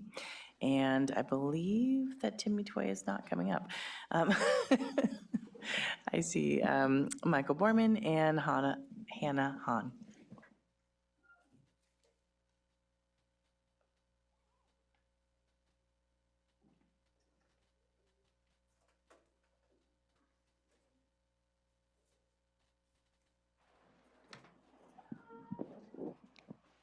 Thank you. My name is Hannah Hahn, Associate Planner with the Community Development Department.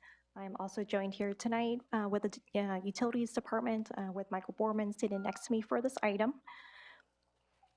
The first hearing item for tonight is for the consideration of initiation of an annexation with pre-zoning for 4320 South Higuera. This application is submitted by the Sacramento State Office of Water Programs on behalf of the property owner. The site proposed for annexation is an approximate 3-acre parcel located at 4320 South Higuera with access on South Higuera. The property is developed with a 20-unit apartment building along with other potentially unpermitted structures such as 2 detached single-family residences, 2 trailers, and various accessory structures. In total, these structures are collectively referred to as the Higuera Apartments. The property is currently located within the unincorporated area of the county, but is located immediately outside of the city limits within the city's urban reserve line and sphere of influence. The annexation with pre-zoning application is being forwarded to the City Council for early policy consideration. If authorization is provided to process the application, staff will return with a full detailed analysis of the project. To provide context for the intent of this application, the property currently has its own water system. However, there has been nitrate contamination of the system dating back to 2017, with the County Environmental Health Services issuing a compliance order to take corrective action in 2021. Since the contamination has been identified, the property owner has been providing bottled water to these residents.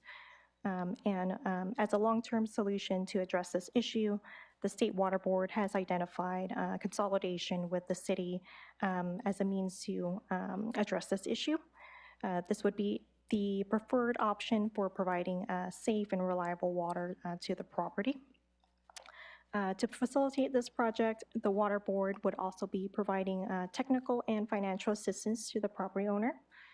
It is also noted that the state may order mandatory consolidation in accordance with the State Health and Safety Code if the city does not proceed forward on a voluntary basis.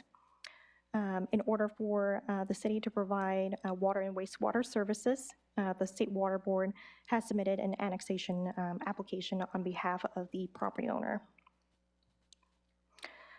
Provided here is a schematic map of the site development, an existing water system, which includes a well and septic system. The system currently serves about 30 customers on site. If council proceeds, if council authorizes staff to proceed with the application, we would return with more detailed information for the proposed improvements. A preliminary analysis has been conducted for your consideration. In order for the city to provide water and wastewater services to the property, annexation is required because general plan policies and municipal code requirements do not permit connections outside of the city limits. If council directs staff to process the application, it would be consistent with the major city goal to support different housing options, as the objective of this application would be to facilitate the continuance of these residences. Safe and reliable water would be provided to these residents by connecting to the city's water and wastewater systems. If the site is annexed, it would also result in a logical extension of the city limits within the existing URL. This annexation would be limited to only the 3-acre parcel located immediately outside of our current limits along an arterial road that is substantially surrounded by other developed properties. In addition, there is a capacity to serve the site based on preliminary calculations for water and wastewater demand for the Higuera Apartments. It is anticipated that the property would utilize 0.08% of the water available for community growth through 2035. In addition, the city's wastewater treatment facility is also in the process of being upgraded in order to improve water quality and increase capacity. As such, it is anticipated that there is capacity in the city's utility systems in order to accommodate this property.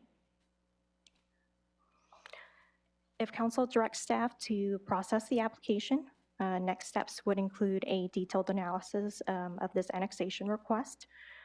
This analysis would be conducted prior to bringing the project to the Planning Commission and City Council for review and prior to submitting to LAFCO as well. The analysis would include environmental review, a plan for services, and a pre-annexation agreement. Terms for annexing the property, such as bringing any unpermitted structures into compliance or implementing street frontage improvements, would be included as part of the detailed review. Next, I also wanted to highlight that the city would be eligible for certain financial incentives if we proceed forward with the application on an involuntary basis. These financial incentives are provided by the State Water Board for capital projects, and these would be updated on an annual basis and may include interest-free loans and refinancing of existing loans. It is also noted that the recommended action to process the application is not subject to CEQA. This action does not constitute as a project, nor does it commit the city to a definite course of action. Environmental review would be conducted as part of the project analysis if council proceeds, if council provides direction to staff to proceed with the application. It is recommended that authorization be provided to process the annexation application for this for the property at 4020 South Higuera in order for the city to provide water and wastewater services. If authorization is provided, staff will conduct and return with a detailed analysis for review by the Planning Commission and City Council. And so this concludes my presentation. Staff is available for any questions. I also wanted to note that the property owner and staff from the State Water Board providing both technical and financial assistance are available as well. Thank you so much. Great report. Councilmember Francis. Yeah, thank you for the excellent presentation. I just had a clarifying question. In the staff report, it makes mention of the property owner being responsible for requirements such as implementing street frontage and site improvements. But later on, there's mention that the city was going to forego some of the frontage improvements. The city's indicated a portion or all of the standard frontage improvements will be deferred. Minus an accessible path connecting existing sidewalk on the north side of the property. And I was just curious if we could get clarification on exactly what frontage improvements will happen at the property.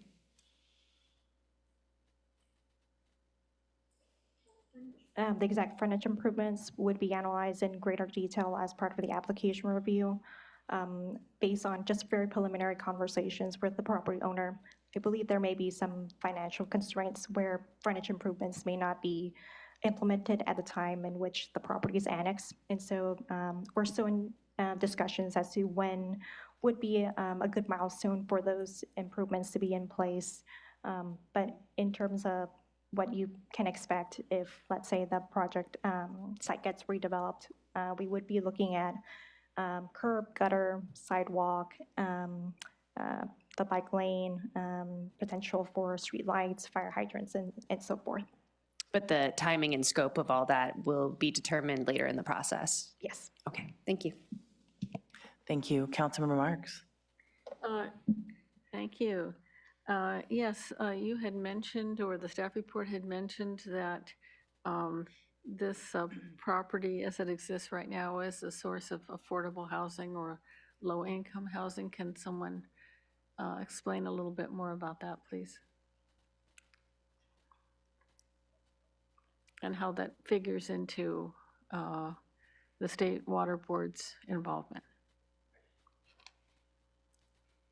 Good evening, Michael Borman, Utilities Department. This property was designated by the state as a disadvantaged community, which is one of the criteria that makes it eligible through the voluntary consolidation process. The city could receive, it's somewhere in the ballpark of around $240,000 in grant funding and up to $10 million in 0% interest loans. And one of the designating factors with that is that it is a disadvantaged community. And so that's verified through the state. Thank you. Yeah, I don't know if this is the right time, but I would like to hear from the State Water Board representative about the State Water Board's involvement with this property. Okay. Vice Mayor Pease, are you good with waiting for that? Okay, great, thanks. And would you like to bring up your guest? And you can come to the podium. We'll go ahead and put that on. Hello. Oh, good. Thank you, Madam Mayor and council members. So my name is Jason Headington, and I work at the State Water Board Division of Financial Assistance in the Small Community Technical Assistance Unit. And so we are a statewide program, and like Michael was saying, we help small disadvantaged communities with technical, managerial, and financial items. And typically that involves assisting with planning the process and then helping them apply for construction funds for various types of projects. In this case, with the Higuera Apartments, it's a consolidation project with the city. And so our involvement so far is that we've appointed a technical assistance provider, and that's the Office of Water Programs. We have Randy Marks representing the Office of Water Programs, and they were the ones who submitted the pre-annexation application on behalf of the ownership. And so the technical assistance provider, they contract out the planning work with consultants. So in this case, we're working with Weber Hayes and Associates, and they will prepare the technical documents as well as the environmental documents and help collect the financial documents required for a construction funding application. And so the work that we do in the technical assistance program is funded through the SAFER program and is through our contract with the Office of Water Programs that we're going to move to complete this construction funding application. And then both the construction funding for the project as well as the incentive funding that Michael was describing earlier, a decision on those would be made once the funding application has been submitted to DFA and we have had a chance to review. And then there will be a chance for all parties to be aware of the funding being offered before we enter into a financial agreement. So thank you. And I'm also available for other questions. Wonderful, thank you. Councilmember Marks, did that answer what you were looking for? You press it again, thank you so much, sorry. Well, that was very comprehensive, thank you. So my other question is about the present water quality, like what's wrong with it? And what's the present source of water? Yes, so the present water quality has nitrate contamination, and we are currently offering bottled water services to the apartments, and that is helping with the short-term water source for the apartments. We have Saida Rafiq with Division of Drinking Water. If there's further questions about the extent of the nitrate contamination, but that is the problem that we're facing. And the source of the water is the well that is on site with the apartments. Thank you very much. Vice Mayor Pease. Thank you. My question is if the expectation is that the well will be stop use altogether, or is there some intent of drinking water versus non-potable water for irrigation on the site? Due to the contamination in the well, we did request that the well be abandoned in place, and that's really to reduce the likelihood that the two systems mistakenly got tied together. Thank you. Thank you for the question. And seeing no other questions, I will check and see if we have public comment. No, we do not. All right, well, thank you. Well, thank you very much for your report. We really appreciate it. And I'd like to go forward and talk about deliberation with the council. Vice Mayor Pease. Thank you so much. A great report. I think this is one of those examples of agencies coming together to do important work for our communities. And so I do support this annexation. And going forward with next steps. Great, thank you. Councilmember Marks.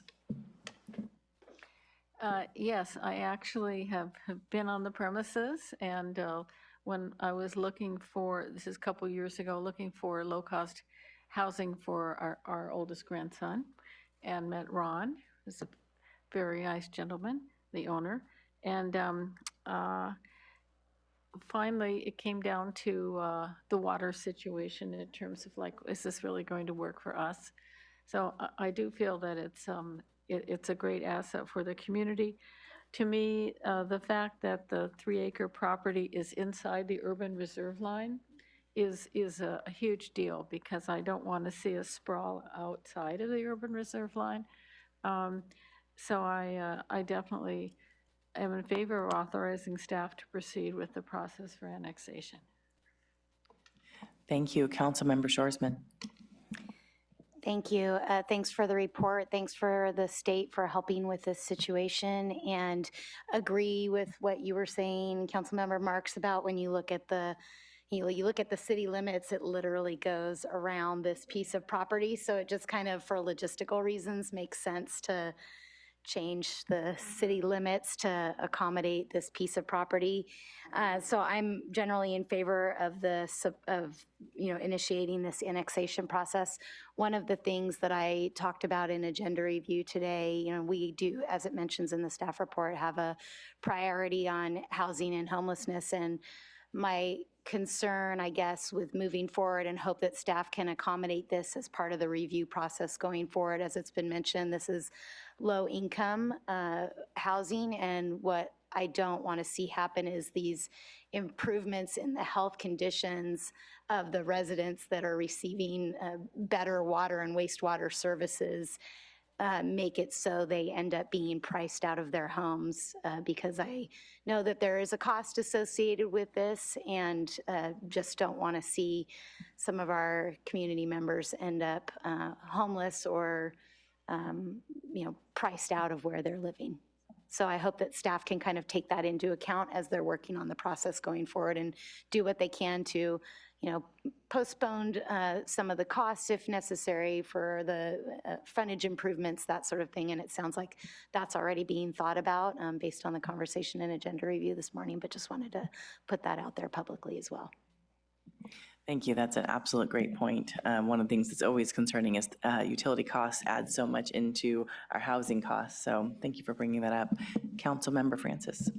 Yeah, thank you, Councilmember Shorsman. That was kind of what I was trying to get at a little bit earlier, since there's language in there that kind of lays out a requirement for these improvements. And then there's a mention that this would really potentially challenge this community. While I very much want to see frontage improvements just for the well-being of everybody in the community, I also want to be very mindful of how that's applied, and that it's not a cudgel that makes it so that this community isn't able to continue to exist as it already does. Very much in favor, though, of the annexation itself, and providing safe drinking water to people, I think, is pretty much one of the most important things that we can do as a community. So excited to move forward on this. Thank you, and I definitely agree. I'm definitely supportive. I think that as we talk about safe drinking water, of course, pops into my mind is Flint, Michigan, and I'm thankful that we are not that. And nitrates also makes me think of Los Osos, and used to live there, and the fun we had with sewers. So just thinking about all of these aspects, but I also think about with this potential funding in the future, would that then ensure that this stays an affordable housing property, or would this be something that could change now that we are looking at annexing it and giving access to fresh water from to this property?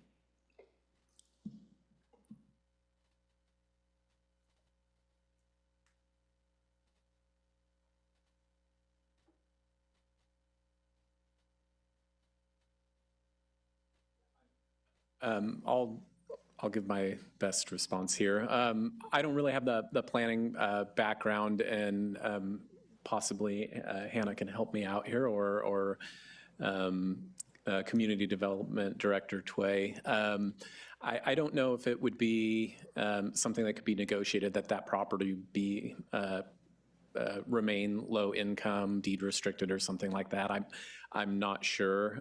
I will say, for just questions about affordability in general, that line, or that area, has a water line running in front of it already, and the state likely would be able to come in, handle improvements to the sewer system which would require a new line to be installed in South Higuera. And so overall cost, if we're looking at effectiveness and kind of cost to the whole community or the whole state, it appears to be a really efficient project, and would be, I think, a good use of state and private funding. And so, but with deed restrictions on the property or anything like that, I don't think I could answer that at this point.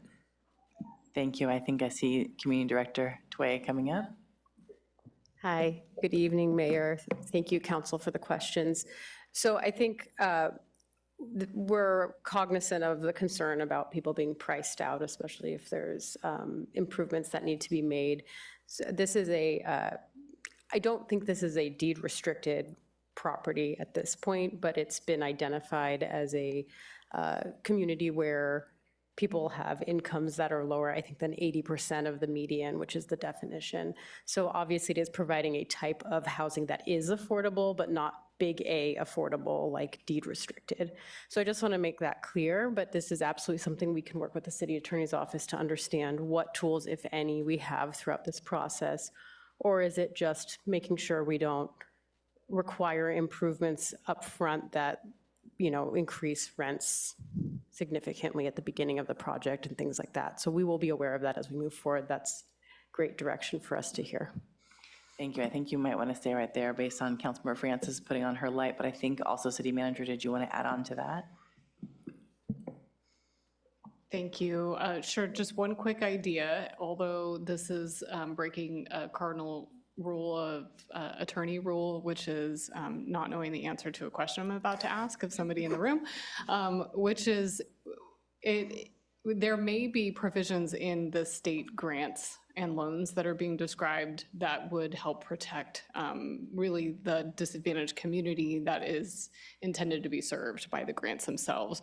I just don't know whether that's true or what those details might look like. So that's where if there's an answer to that question that we might know now, that's fantastic. But if not, we will certainly continue working with the state to provide that information in the future when this item comes back before your council and the Planning Commission. Thank you. And Councilmember Francis. Actually, thank you for that, because that was what I was going to ask about is potentially tied to if we're going to get these zero interest loans, then there's probably provisions tied to that about income levels of who lives there.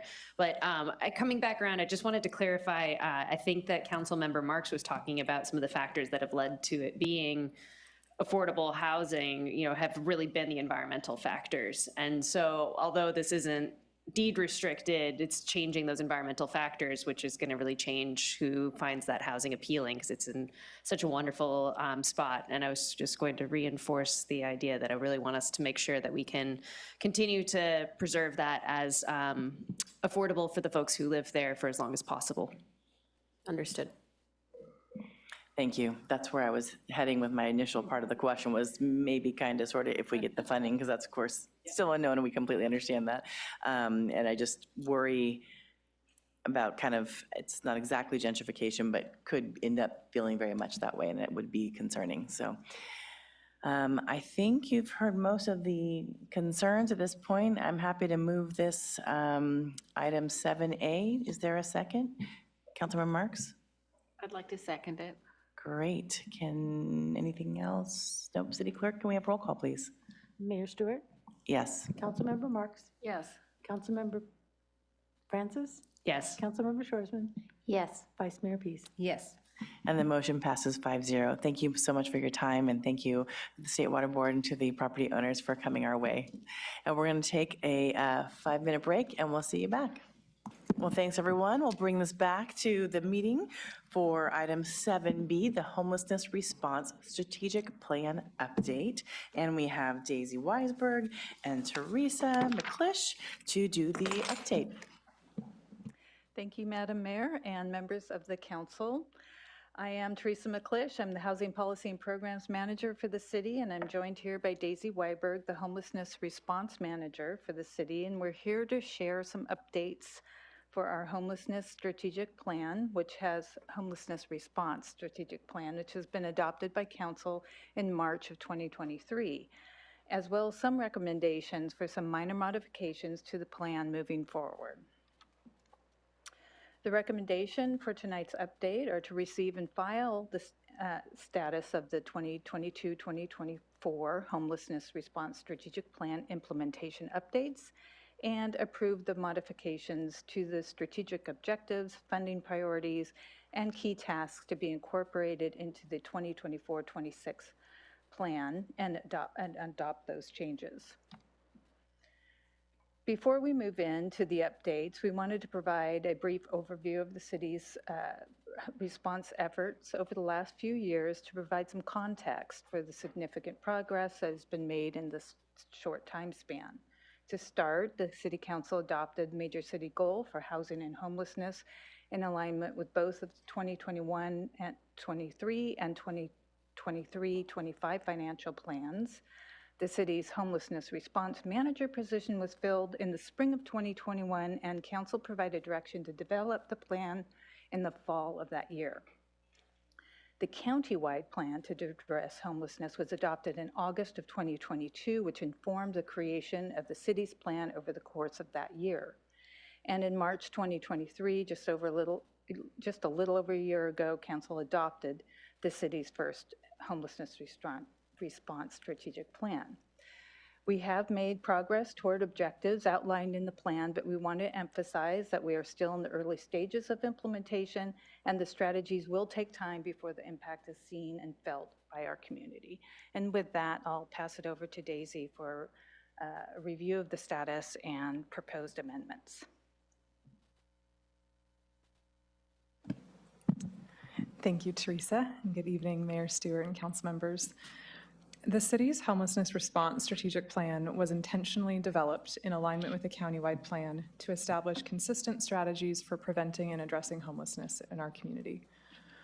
The high-level goals of our strategic plan are to amplify the strategies, projects, and programs that are working and to continue to address gaps in our system. This work is ongoing, and it's constantly evolving to meet changing needs. In the first year of implementation, we have made significant progress on several objectives and key tasks, which we'll be highlighting this evening. This is not a comprehensive update to the plan, but rather an opportunity to address minor course corrections. We'll walk you through each of the 5 key component areas of our strategic plan, sharing implementation updates and recommended modifications to increase effectiveness. I want to highlight that Appendix B in the original strategic plan provided initial metrics for each key component, and data points related to several of the metrics are included in the staff report. A few of the metrics proved to not be feasible to track, and we will be reevaluating and updating those metrics as we work to create a dashboard to provide more transparency and clarity to track progress. Lastly, I want to note that we have received a few inquiries from council members regarding grammatical updates to components of the strategic plan, and we will be making those changes administratively. The first key component in our strategic plan is regional collaboration and engagement, with the goal to collaborate with the county to engage regional partners in efforts to improve the effective use of resources and promote proven best practices. Regional collaboration and engagement is the umbrella over all of our homelessness response efforts, and it's the backbone of our strategic plan. The reason this is important is due to the city's role in homelessness response as a connector to services and housing. We do not build housing or place people directly into housing, and we do not receive funding for social services. For any of the strategies outlined in the strategic plan to be effective, they will require intentional and ongoing collaboration between the city, county, and regional partners. City staff have worked collaboratively with the county's Homeless Services Division to establish regional priorities in alignment with the countywide plan, including the Home Key Round 3 and encampment resolution funding opportunities and the 2024 point-in-time count. Staff have also dedicated significant time to strengthening relationships with CAPSLO, Downtown SLO, Transitions Mental Health Association, the SLO Regional Transit Authority, and downtown businesses, as well as reestablishing a faith community stakeholder group that meets monthly. In June 2022, the city implemented Compassionate Assistance, Mitigation, and Prevention CAMP standards and temporary storage guidelines to provide a policy framework for homelessness response field staff. Staff continue to monitor and update those policy documents in accordance with current case law, city municipal code, and field staff feedback.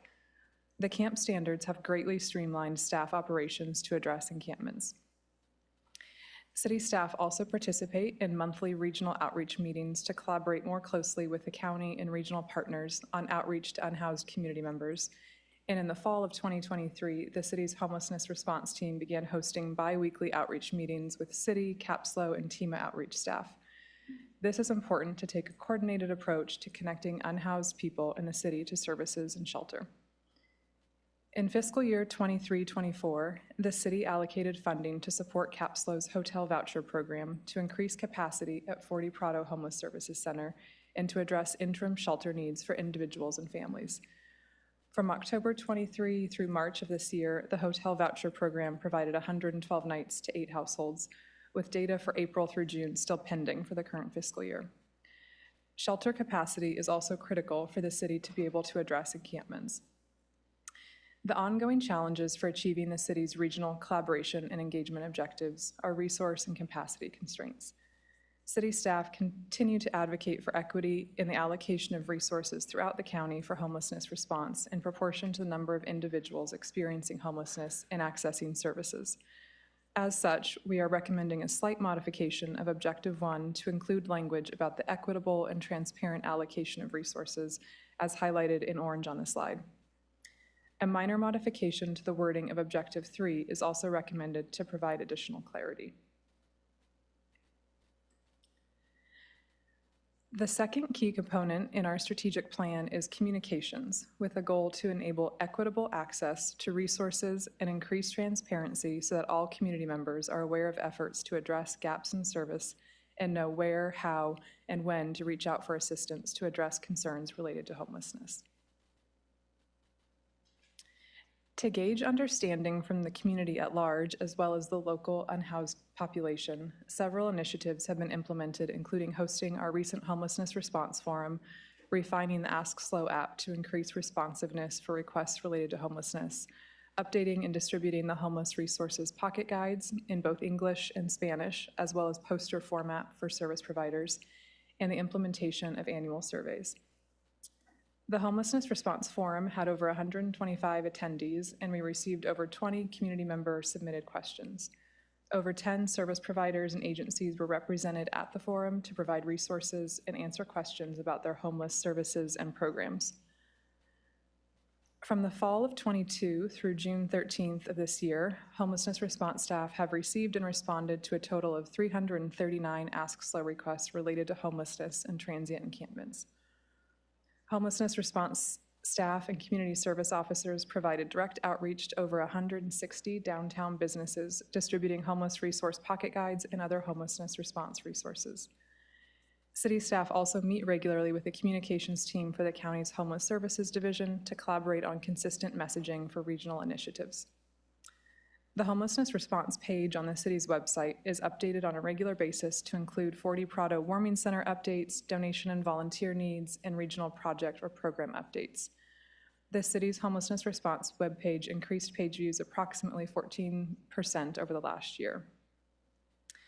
One opportunity to further our communications goal is in the diversity, equity, and inclusion space.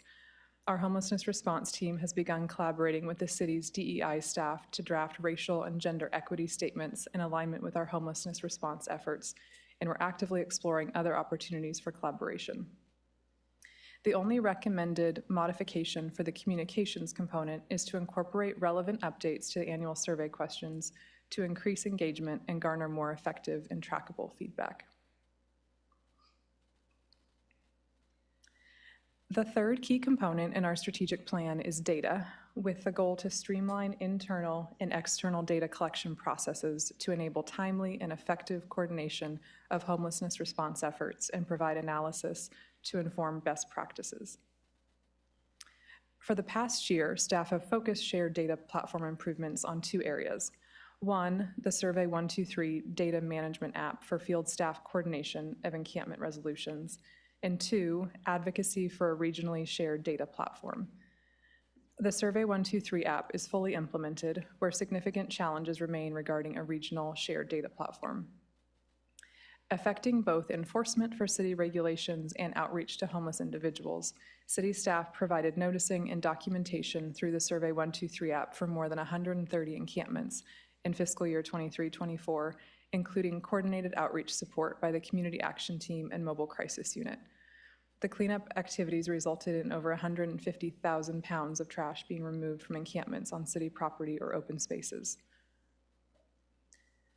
On the regional data platform front, city staff are working with the county to determine feasibility for the city's outreach teams to have access to the Homeless Management Information System, HMIS, to increase the effectiveness of outreach and service referrals. Staff are also exploring a potential integration of a community information exchange platform, Octavia, which is being utilized by regional healthcare providers in the county's public health department to coordinate client care between entities. Regardless of the platform, city staff continue to advocate for a shared data platform to remove silos and create an effective community information exchange. City staff have also prioritized data sharing with the county and regional partners in relation to encampment cleanups, outreach, calls for service, and enforcement. The city's housing team has also worked to increase transparency of below market rate housing, including exchanging information with our housing partners, regularly participating in the SLOCOG Regional Housing Action Team meetings, and responding to inquiries about affordable housing opportunities. Two modifications are recommended to key tasks under the data component. Updating the second key task under Objective 1 to advocate for a shared data platform for city outreach staff utilization, for instance, city participation in the countywide HMIS. Staff is recommending this language, which is a modification from the staff report, to allow that HMIS may not ultimately be the shared data platform. To better connect the unhoused to available shelter and housing, which is an evolving landscape, a new key task is recommended for Objective 2 to work with SLO County Homeless Services Division and SLOCOG to advocate for countywide tracking of regional shelter beds and interim and supportive housing units. Consistent and reliable data is a critical component to effectively measure the success of our efforts. We have room for continued growth in this area, and we will continue to prioritize collaboration with the county and local service providers on all data initiatives. The fourth key component in our strategic plan is pilot programs, with a goal to collaborate with the county to develop scalable and replicable programs to connect those experiencing homelessness to a variety of shelter and housing options through timely outreach, and advocate for county implementation of successful programs. The city has continued to develop and operate both the Mobile Crisis Unit, which was implemented in the summer of 2022, and the Community Action Team, which was established in 2013. The MCU has become a vital component in the city's homelessness response efforts, providing proactive outreach, assessments, and referrals for individuals experiencing chronic homelessness. Working collaboratively with the MCU team, the Community Action Team has been successful in working with partner agencies to find alternatives to incarceration that include mental health treatment, family reunification, addiction counseling, emergency shelter, and transitional housing. To date, in fiscal year 23-24, the CAT and MCU teams have engaged 2,484 individuals, responded to 104 dispatched calls for mental health or behavioral health crisis intervention, facilitated 84 family and agency reunifications, made 168 mental health or substance abuse treatment referrals, and assisted with 27 transports to services. City staff are actively working with the county's behavioral health department to contract licensed psychiatric technicians, otherwise called LPTs, that would be paired with the CAT and MCU teams to provide more comprehensive outreach and treatment services. That partnership has the potential to enhance the effectiveness of these city pilot programs. Over the last year, the city has also prioritized and advocated for safe parking opportunities for our community. In collaboration with CAPSLO and the faith community, the city has developed a model for a rotating overnight safe parking program to address our community's need for safe parking. Currently, the 40 Prado Safe Parking Program is the only safe parking location countywide, expanding from 7 to 12 safe parking spaces for the growing population of individuals living in their vehicles. If funded and implemented, the rotating model is intended to be an interim solution while city staff continue to advocate for a regional safe parking model. Given those updates, 3 new tasks are being recommended for inclusion in the strategic plan. The new tasks include implement behavioral health partnership with the county to provide licensed psychiatric technicians to be paired with city CAT and MCU teams, proceed to implement the rotating overnight safe parking pilot program, and advocate for the county to implement a regional overnight safe parking model. The 5th and final key component in our strategic plan is funding opportunities, with the goal to proactively seek funding opportunities to meet localized needs as aligned with regional goals to prevent and address homelessness. Over the last year, the city has made significant progress toward our funding opportunities goal. 2 projects I want to highlight are the Kiowa-Keene Home Key and Welcome Home Village. The city and People Self-Help Housing were awarded a $19.4 million state home key award to facilitate the purchase of the Motel 6 North in SLO, which will be converted into 75 new permanent supportive housing units, including 30 units for homeless youth or youth at risk of homelessness. The Welcome Home Village project is a county-led effort in partnership with Good Samaritan Shelter, Dignity Moves, and the city to address encampments along the Bob Jones Bike Trail and to develop a housing community with 34 interim supportive and 46 permanent supportive housing units. Both of these projects will provide vital interim supportive and permanent supportive housing units within the city of SLO. Supportive housing solutions are a critical component in both the city and county's strategic plans to prevent and address homelessness. Permanent funding streams from the state and strategically leveraged local funds will be needed to implement and sustain the objectives, key tasks, and lines of effort outlined in both the city's plan and the countywide plan. Additionally, recognizing that CAPSLO manages the countywide coordinated entry system and is integral to our area's housing and shelter placement success, support for their strategic planning efforts that are underway are also critical to developing a more robust regional service delivery system. 3 modifications are being recommended for funding opportunities, including adding the key task to seek funding for homelessness prevention pilot programs, updating Objective 2 to not only establish, but also sustain new housing initiatives, and adding the key task to participate in and support the strategic planning process for CAPSLO and 40 Prado Homeless Services Center. That concludes our 22-24 status updates and recommended modifications for the 24-26 Homelessness Response Strategic Plan. I want to revisit the recommendations to receive and file the status of the current Homelessness Response Strategic Plan and to approve the recommended modifications for the 24-26 plan as presented this evening. Further next steps include ongoing implementation of the key tasks and objectives outlined in the strategic plan, consideration of any resource needs in preparation for the city's 25-27 financial plan, and returning with a comprehensive update to the homelessness response strategic plan in 2026, including a data dashboard for key metrics. As we discussed at our homelessness response forum earlier this month, and as is evidenced by the work being done by the city, county, and local service providers, homelessness is a complex issue with both the challenges and the strategies to address homelessness impacting every part of our community. I want to leave you with a few words from some of our unhoused community members as a reminder of the human-centered approach each of our homelessness response strategies must be rooted in to affect real change and transformation. Thank you, and we are available to answer any questions. Thank you so much. What a thorough update. And I just have one really quick question before we get into real questions. When you went back to the, could you go back to the hotel vouchers? You said, did I hear you right? You said 112 nights for 8 households, so 2 weeks per household? Sorry, it was towards the very beginning. Yes, that was data that I received from Capslo that they have housed, sorry, I'm just pulling up my notes. No problem, thank you. Yes, it was 112 nights to 8 households, and that is usually for families. That's usually what they use the hotel vouchers for. And so that's usually families that are in the hotel while they're looking for housing and transitioning into housing. So it's consecutive nights usually for specific families. Perfect, thank you so much. Councilmember Francis.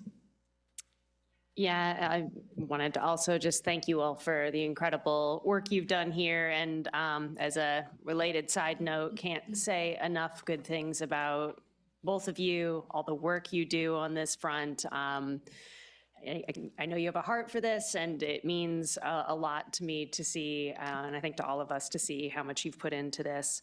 Also, just wanted to put in a word of gratitude for the page you ended on there. I was actually going to point out a couple of those quotes that I found incredibly moving. Just the person mentioning how scary it is to be out on the streets, and how important housing is to have a safe place to sleep. Those were ones that just jumped out at me as being really at the essence of the issue we're dealing with. So thank you for including that on your final slide. One of the things we saw in the point in time count earlier was the urgent need for safe parking, and I was really glad to see that come up again. And I was wondering if we could get a little bit more clarity on when we can hope to see the city program. And I know this is intended to be an interim solution as we move to a more comprehensive plan around safe parking with the county, but I'd love to hear a little bit more about when we can hit the ground with this. Yeah, we are currently, as we mentioned in the presentation, that's a partnership with Capslo, who would be the service provider for the rotating overnight safe parking program. In the faith community, we do have several local churches and congregations that are interested in partnering to serve as host sites. Right now, I'd say we're still in kind of a feasibility stage of determining the budget for that program. So Capslo is working to create a budget for running the program, and then we will be evaluating that and determining if there's funding to fully implement that. If and when funding is approved and the budget is approved, that would go through a director's action permit process for each of the locations that are chosen. So at the earliest end that we could possibly see something, where are we in that process? Don't know if I can put a hard timeline on it yet. Maybe Teresa can chime in. I would say we're still at least 3 to 5 months out if that's approved and if there's funding available. Yeah, and I think the key now it's developed. We know the sites. We know the program, how it would run in conjunction with the safe parking at 40 Prado, where folks would stay there first, and when they're kind of ready and considered appropriate, they would be able to go to the rotating sites. It's really funding. Thank you for that. There was a mention, you mentioned silos during the presentation and trying to kind of break those down. And I'd had a question when I was reading through the regional information sharing and in the staff report. And I was wondering if you could maybe articulate what some of the greatest barriers to information sharing are regionally, like what silos still exist that are creating either redundancy. I know we've talked about this a lot behind the scenes where we've got different agencies and different folks all kind of maybe duplicating each other's work, and then maybe there are gaps that still exist. I was wondering if you could maybe help articulate that for the public a little bit. What are the specific silos that we can really get at trying to break down in the next year? I think even for our team, it's still even trying to understand some of those, or just the depth of some of those silos. I know for me, in just even the last year and a half, I still feel like I'm learning a lot about all of those layers. But as we mentioned in the presentation, there are several different kind of data platforms or systems that different agencies and organizations are using. So HMIS is one that most of the service providers on the housing side of things are using. And then there's Octavia, which has right now currently more healthcare providers are utilizing that platform. So I think for our purposes, there's pros and cons to each of those platforms from a city perspective. I don't know if either of those are the solution, but really continuing to advocate for a shared data platform, regardless of what it is, but just really understanding that if we're not all feeding into the same platform and sharing that data, the individuals that we're trying to serve aren't going to be served as effectively as possible. Right now, our CAT and MCU teams are inputting outreach data into our internal app, but again, that's not data that's being shared with the county or service providers, and so there's a duplication of efforts in terms of us entering data into our system, the service providers entering into HMIS or Octavia, and it's all really good work that's being done, and it's all good data. It's just not talking to each other, the data, or it's not all feeding into one shared data platform. And so there's still a lot of work I think we have to do as a region to work towards that. I know that's something obviously the county's prioritizing with their HMIS migration to a new system. And again, I'm not sure if that ultimately will be the right platform for us to advocate for the city being a part of, or if it's a different platform. But I think we are really just seeing and feeling the need for a shared data platform. I think that was a really good illustration of kind of one of the challenges of duplication. This question might be a little challenging, so forgive me, but going back to the point in time count, which obviously has a lot of overlap here, we really see a lot of our unhoused community congregating in communities that provide services, right? And they might be from the county, they might be from that city, but also they're all gravitating towards the places where they can receive services. And I'm wondering how going forward we can improve our cost sharing, our resource sharing with the communities that are non-service providing, and what our plan is moving forward for trying to maybe share that burden a little bit better, so that we are a community with a lot of heart and we're doing a lot, and I'd love to see that maybe spread out a little bit more. I'll go ahead and try to address that. I think it's important to realize that, there's been a lot of changes regionally in our county over the past few years, and there's been resources now available in North and South counties. So with that, in addition to that, there's an effort underway to pursue agreements with the county is pursuing agreements with each of the cities to make themselves eligible for funding through the state, and that's probably one good opportunity going forward. It is great that there's more resources in other parts of the county, and it's super critical to the regional effectiveness. We just have to make sure that it's equitable across community areas. Yeah, thank you for that. I'm hoping we can really work on trying to spread the costs out a little bit over the coming year. I think City Manager wanted to add into that. Thank you. I appreciate the opportunity to kind of add a little bit more to the conversation. It is, obviously, this is our community, it's an issue in our community, and the community kind of growing outward from that, definitely across the county. And people are mobile by nature, and so we share not only the community members, but also the resources, which are finite. And so, of course, funding is an ongoing issue. We are starting conversations with the county that they have initiated actually to develop MOUs or a memorandum of understanding with each of the cities. I'm going to just throw it out there. I'm optimistic that we might be able to reach one MOU that might cover all of the cities in the county as well as the county that will help address some of these questions about information sharing as an example and resources. Obviously, the more detailed we get into an MOU like that, the harder it gets to actually have it approved, I think. But at the same time, just having acknowledgement that this is an issue that we all share, and as a result, we have a shared responsibility. I will say that a lot of a big burden or barrier here actually to get through is purely an acknowledgement that this is a city issue. Because the county is the resource funneler and granting agency for statewide funding, they are also seen as the major provider in our area. It depends, I think, on who you talk to at the county, perhaps, on the level of actual services that they're capable of providing, as well as the funding.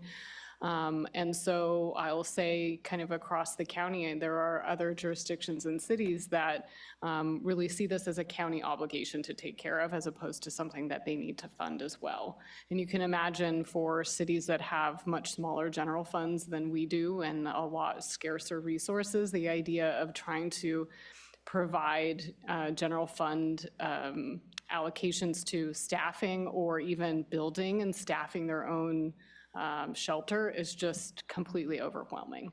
And so what we really need to do is come together collectively. We know it's a collective issue to try to solve collectively.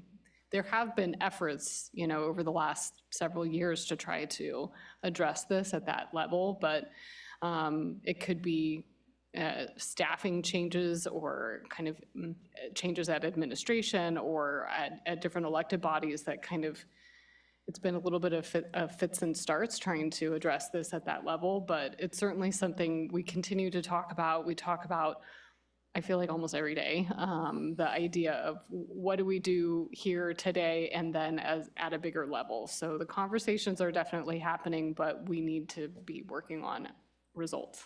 So just wanted to kind of provide a little bit more context. I really It's an appreciate that excellent kind of question. hopeful look forward of what maybe we can be working on over the next year with our partners in the community. So thank you so much. Just one last question. It kind of came out of, there was an email exchange that I saw you have with a community member and kind of had to do with being able to articulate and storytell around our successes too. We have this report and it's this very narrow snapshot by necessity, right, of what's happening and what our strategic plan is. But of course, it's all in conjunction with these community partners and different agencies and nonprofits who are all doing all of this really difficult work. And sometimes I think the story of what is actually working out there kind of gets a little bit lost in the muddle. And I'm just, maybe this isn't a question so much as a hope that, Councilmember Marks earlier had mentioned Capslow's little reel that they put out with their, 110 placements that they had done since January. And, we've got all these different agencies doing this really incredible work and finding a way to be able to storytell that to the community, because I think sometimes we see this number and it feels very static and impossible. And so that would just kind of be my last message out there. So thank you all so much for the work you're doing. Thank you, and Councilmember Francis, thank you also for sitting on the Capslow board and continuing to move us forward in homelessness. And speaking of boards, we have Councilmember Shorsman, and I also really appreciate your work on the Homeless Services Oversight Committee. Thank you. Yeah, I just have a couple more questions for staff, and I know that poor Daisy and Teresa have already spent a fair amount of time with me before this item, but also around this topic in general previously. And I can't help but sort of chuckle a little bit at Councilmember Francis's question, not because it's funny, but because if we could answer that question, there would be a lot of people that would be out of work right now, because this is just such a complicated problem. And like we talked about at the forum, or like some of the service providers talked about at the forum, some of these really hard to serve individuals take a lot of time and a lot of people in order to get them to the place that they need to be. So this is like the opportunities for collaboration and working together and aligning services are endless, and the challenges are also endless. Like, it's not something that I feel like we'll ever really be able to say we're done with. But anyway, that's just sort of my comment on that topic. But the couple of questions that I still had remaining about the proposed plan adjustments itself is there's one objective that you're proposing to add about funding opportunities, seek funding for homelessness prevention pilot programs. And I guess I wanted to find out, as you mentioned before, we are not generally, except where we've dipped our toes in the water, service providers ourselves. We are advocates and collaborators and try to get people to the services that they need at one of our many, many service providers that are working and doing this work daily in our communities. And so with that item, seeking funding for homelessness prevention pilot programs, are you anticipating that we would seek funding for ourselves to implement, or work with our nonprofit partners to obtain that type of funding? I know there is some of that funding already that comes down through the county to some of our service providers, but is that something that we would seek to do ourselves, or partner with our service providers to do? Both. And whichever, the funding at the state is changing year by year, and there's just different opportunities that come up. And so we're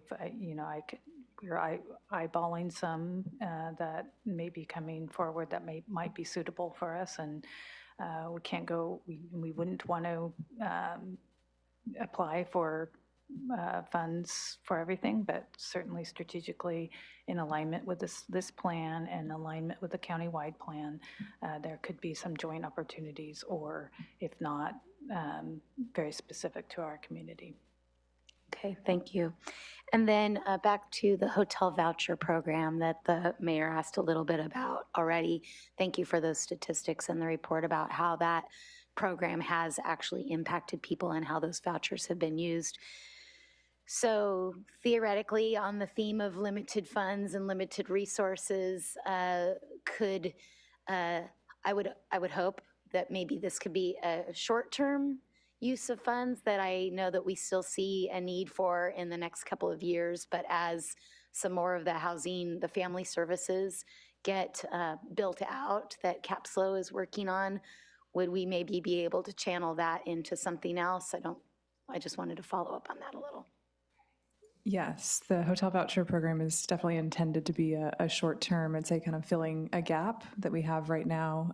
Like we said earlier, for the most part, CAPSLO is using that funding to hotel families when their family shelter is full, or when they're getting ready to transition into housing, but there's a kind of gap period between when they're able to move into that housing. And so that's how they've utilized the hotel voucher program, with the intention that they received the Bezos family, or not Bezos family, the Bezos Day One Foundation grant funding, where they will be developing the family shelter on the property next to 240 Prado, as well as our Home Key and Welcome Home Village projects, just in terms of building more throughput and capacity for 40 Prado, where they're able to move more folks through 40 Prado and into permanent housing.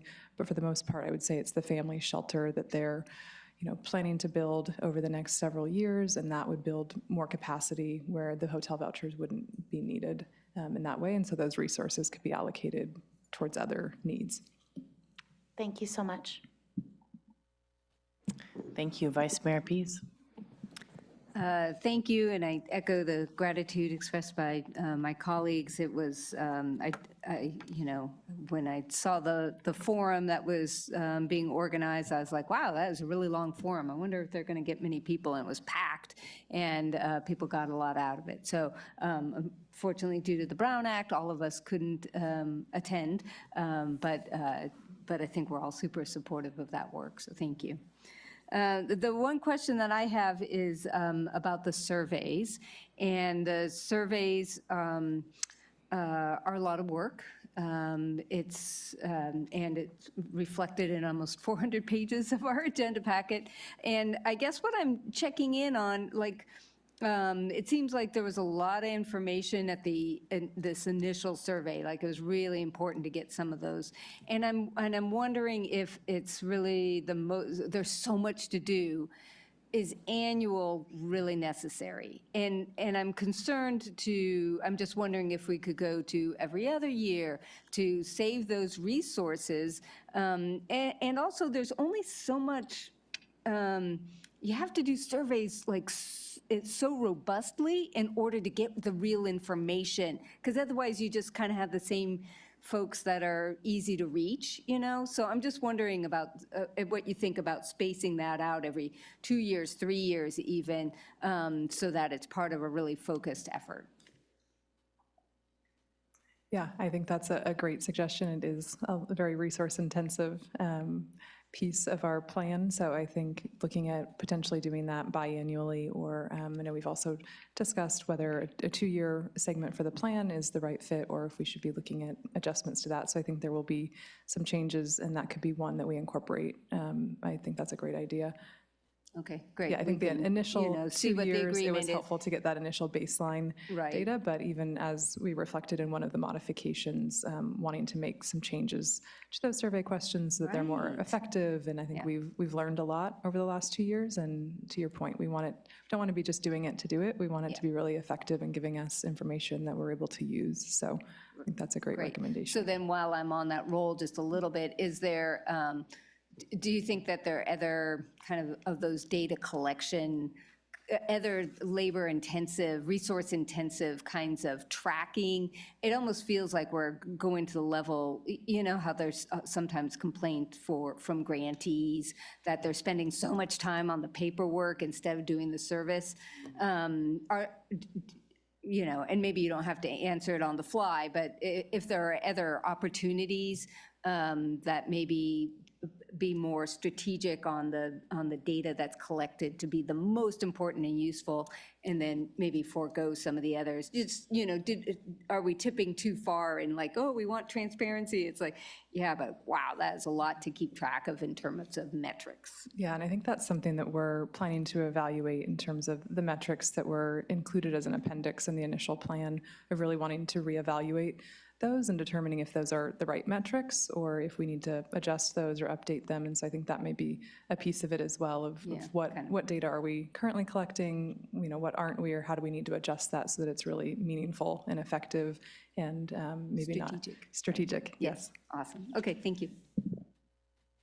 On that same question around the every 2 years, et cetera, I also wonder, when we're looking at HMIS and different data, if there's a way that we could pull together our questions that we're curious about and the questions that the point in time count is gathering. Could we maybe find some of those crossovers so you're not spending time doing a separate survey? Not sure if that's possible, but just thinking about efficiencies and ways that maybe there's just a few more questions we really want, that the point in time count is already gathering that information. I don't know, but Councilmember Marks? Yeah, thank you. So I had a question about the project at at Motel 6. I suppose it'll have another name besides Motel 6, but besides that, some of the housing has been characterized as permanent housing. And I know, like with Bishop Street's Studios, that Transitions runs over there by the old General Hospital. They have permanent housing, but there are times when people are asked to leave permanent housing because of different behavior issues. So I'm wondering about that, like how permanent is this permanent housing? And isn't it all, to some extent, transitional? I mean, is the goal, part of the goal, to have people live in the old Motel 6 for decades, or is the goal to, in some way, help them become more integrated into the larger community. I'll go ahead and just start, and Daisy, please follow up if needed.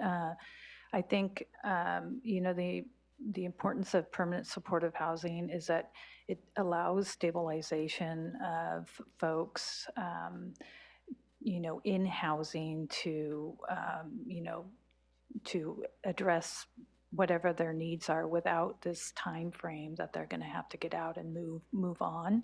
So I think that's one key aspect of this, and I think it will, be varied in terms of lengths of stay depending on the individual needs of who moves in there. And then the management, of course, will be through People Self-Help Housing. I believe 5 Cities Housing Coalition will have a hand in it for the transitional youth, and they know how to manage these permanent supportive housing units in terms of what needs to be done to make sure the project is managed properly in accordance with, their grant funding and their objectives for the project. I was just going to add that the name of that project is the Kiowa Keene Home Key Project, not the Motel 6 North anymore. And then I just wanted to share, for context, the permanent supportive housing definition through HUD is permanent housing in which housing assistance and supportive services are provided to assist households with at least one member, adult or child, with a disability in achieving housing stability. So it's really that housing stability, as Teresa mentioned, but it is, permanent housing, but really focused on gaining stability for individuals. Thank you. I think that goes along well with the chronic housing conversation earlier from Ms. Howell from the county. Bless you. Well, my colleagues have asked most of the questions, so I'm going to go ahead and move us along to public comment. Do you have any public comment, City Clerk? Yes, we have one public comment. Barry Price. Okay.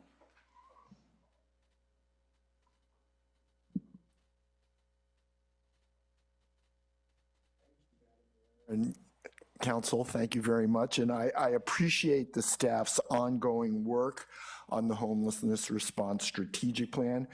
We have some victories to celebrate here. I commend everyone on the successes, and I look forward to celebrating more successes down the road. I'm just here tonight to remind council, staff, and the public, if you're out there anywhere listening, that the most effective way to prevent homelessness is to keep people who are already housed in their homes. And I think the discussion that council and staff had on the prior agenda item on annexation was really enlightening, really highlighted just how precarious and fragile the low income tenants are when, gosh, just getting safe drinking water out of their tap might threaten the stability of their housing. So right now, the discussion was around deed restrictions on that annexation, and it's currently deed restrictions are the only tool we really have, but the city can create other tools to avoid those kind of losses, to stop no-fault evictions, and to make sure that the provisions of the Tenant Protection Act are fully enforced and apply to all tenants regardless. The city could create other tools. I know staff is investigating some of these, and I look forward to hearing about these. I urge the council to really move promptly to adopt the broadest and the deepest possible set of tools available to modernize and to update our city policies around rental properties. And I thank you for your time. Thank you so much. I know that CapSlow, as well as 5 Cities, have been putting funding in to people that are potentially going to be evicted or struggling to pay that one extra month because of whatever thing is going on in their lives. And do you have any expectation that that part of the program would be expanded from either CAPSLO, Five Cities Homeless Coalition, or anything else? I don't have any information about whether those would be expanding, but I know it's definitely something that they're hoping to sustain and continue. I know it's been a priority for both of them, and it's been really effective. I know we've had several individuals reaching out to us, and I've relied heavily on CAPSLO and Five Cities in that regard, because I know it's been just a really needed service. So I can follow up more on an update if they have any plans to expand that. Perfect, thank you. Councilmember Francis. Yeah, we moved on to deliberations time. Yes, we have, unless you have any last questions for our staff before. ready. Okay, go ahead. I wanted to thank you for your question about, the funds to address eviction protection. I think, though, fundamentally, until we really address at a policy level all of the contributing factors to homelessness, which, of course, include primarily having affordable and safe and stable housing for our community, but then also, of course, healthcare, mental health services, all of these constellation of services that a community needs. We're going to continue to have to make these major investments in addressing the fallout of these wider societal issues. And I really want to see us, obviously, tonight adopting all of these changes to our strategic plan. I'm supportive of those, but also really thinking more broadly about the policies that we can put in place to kind of stop the flow of homelessness on the front end by helping to keep our neighbors in housing. Like I said, I'm supportive of the proposed changes. I'm also supportive of Councilmember Pease's recommendation to look for ways to find efficiencies. And I think we get comments sometimes about the sort of going round and round with data collection and being able to actually do the work. And that is not a comment to you guys at all, because I know you are out there doing the work. But anything we can do to help alleviate the burden on you so you can do more of that work, I'm in favor of. Of course, data is important, but maybe a little less data. And I just, again, want to thank you all so much for the hard work that you're doing. And I look forward to continuing to have conversations about how we kind of get at this same issue from other angles. So thank you. Thank you so much, Vice Mayor Pease. Yeah, I'm just checking in to see if we need maybe council direction to modify Objective 1, Key Task 4, because currently it does say annual survey, and if it'd be appropriate to change that to biannual, triannual. Not sure where the comfort is on that, just changing something on the fly. I'm not usually into, but it seems like there's support and interest on that. Do you want to weigh in on the biannual versus triannual? I would. I think there's also been discussion, like I mentioned, of expanding the length of time for the strategic plan itself. Right now, it's a 2-year increment, and whether we want to explore expanding that or stretching that to a 3-year or a 5-year plan eventually. And so I would advise if it's, move to a 3-year plan and doing an annual or a triannual survey in alignment with that would make sense. Yeah, okay, that sounds great. And can I ask you about that a little bit more before you go to the next thing, Vice Mayor? I think that's my only modification. Proposed modification would be have some specificity and direction from council on that. Okay, gotcha. And I know that we had talked about it at one point, trying to align with the county homeless plan, homeless prevention and reduction plan. And that's why we came into this 2 years. We kind of didn't know where the county was going either. Now they've created a homelessness division. They're trying to actually, be very proactive on this work. I almost wonder if we should change to a 4-year plan, our plan, so we can align with their 5-year plan and let you do your work. I mean, there's an aspect of every 2 years that's a challenge. So I think that I'd rather you be able to do what you do than worry about rebringing an entire plan every 2 years to the council. So that's just my 2 cents on that, because I think that would also align with the survey prolonging as well. So I'm curious for you, Councilmember Shoresman. Yeah, I have a thought about that, and we talked about the duration of the plan, and talked about the, variation from the county plan, and also talked about how it's sort of, they have taken into account the housing element as well when the first plan was written.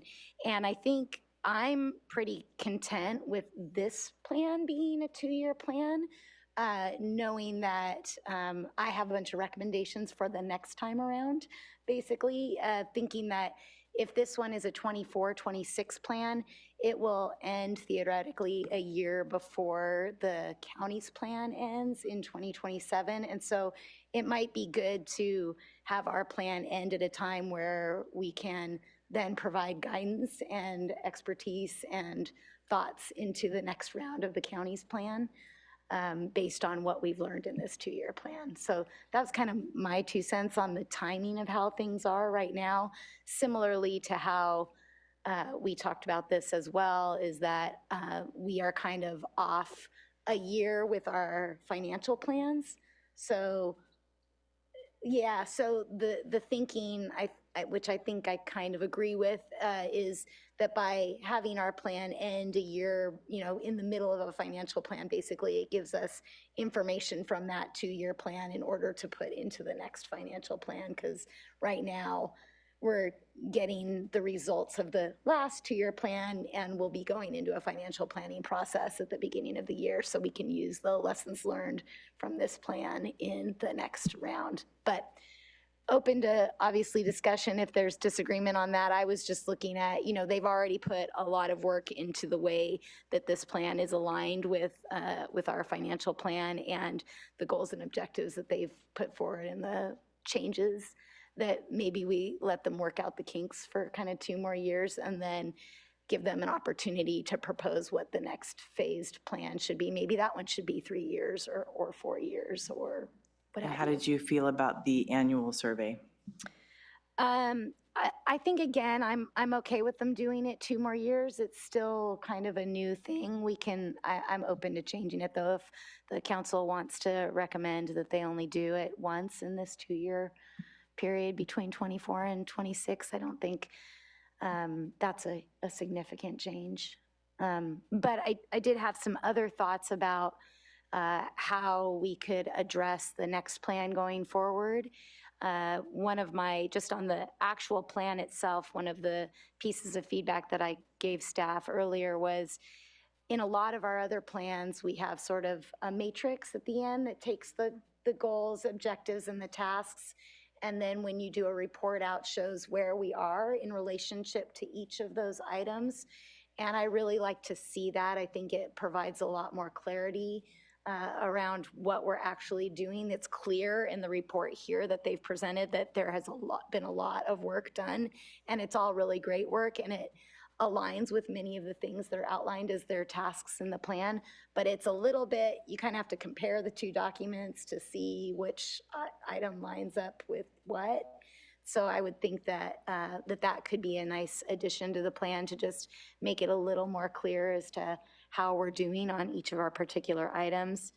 And then I was also going to suggest, and I think the staff has alluded that they would want to do this already, is reevaluate some of the metrics and really look at the outcome measures and make them smart, measurable, time sensitive or time oriented, so that we can really see if we can move the needle and where we're moving the needle, and then adjust our future tasks and objectives based on that.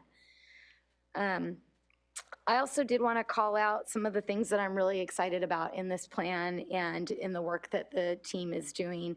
I think the partnership with behavioral health on the psych techs on the MCU and the CAT team is going to provide some of that continuity and coordination with the other CAT teams. We don't have any other MCUs in the county, but the other CAT teams, as they use psych techs, it's also going to create that really good connection internal to our program with the healthcare sector and the behavioral health department specifically.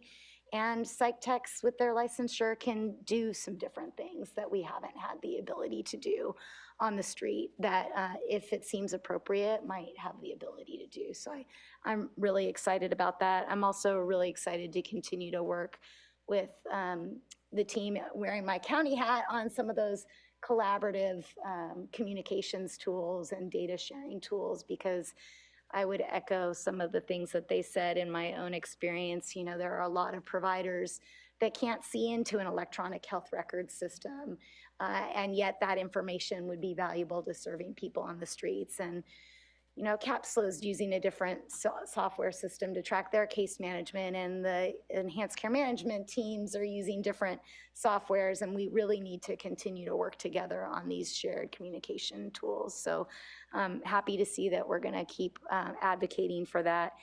And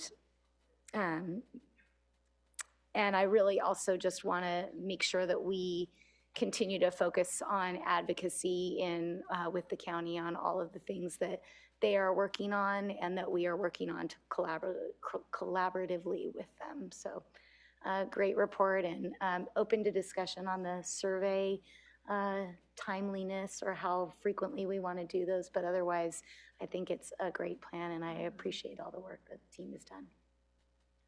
Awesome, thank you. Well, I definitely want to echo a few things that you shared, Councilmember Shorsman. I feel that I'm really excited about continued looking at efficiencies and partnerships. I think the LPT is going to be awesome. I appreciate also the countywide tracking of regional beds if possible, the countywide tracking, hopefully, of data in the future. And I hope, you know, this is a 24-26 plan. Kai Joaquin hopefully could be open by then. So maybe some people will be out of their vehicles and into some of that permanent supportive housing at that time. I don't know what that will look like, but we've seen such lack of partnership in some of the neighborhoods near faith organizations that were willing to be partners with us and with the county in helping people with safe parking, that I have a lot less hope from some of the people who are to be the most caring in theory. So that is unfortunate. And I think that we have to look at how do we still do that rotating plan in some way, shape, or form, because people just need a little place to live, sleep. And as our housing is still getting built, whether it's permanent supportive or affordable or attainable, whatever we're calling it, we're still working on it. So really would love to see whatever we can do to continue that partnership with some people. And then I also, of course, always appreciate seeking funding for homelessness prevention pilot programs. How could we not want to do that? And really appreciate the putting in here, the participating and supporting the strategic planning process for Capslo and 40 Prado Homeless Services Center. I think that is crucial to the success of our homelessness work here in the city. And I have to say that there's been some emails that I've seen that were, this plan feels like a lot of talk and meetings about the meetings and a lot of bureaucracy, and there is a lot of that. And at one point, it was only the county that was expected to do this work, not cities. And so I just really want to applaud you both for working on this very, balancing this very tight line of, hey, the supportive services and social services and behavioral health, all these things are expected to be done by the county, but yet realistically, we all have to do this as partners, as a region.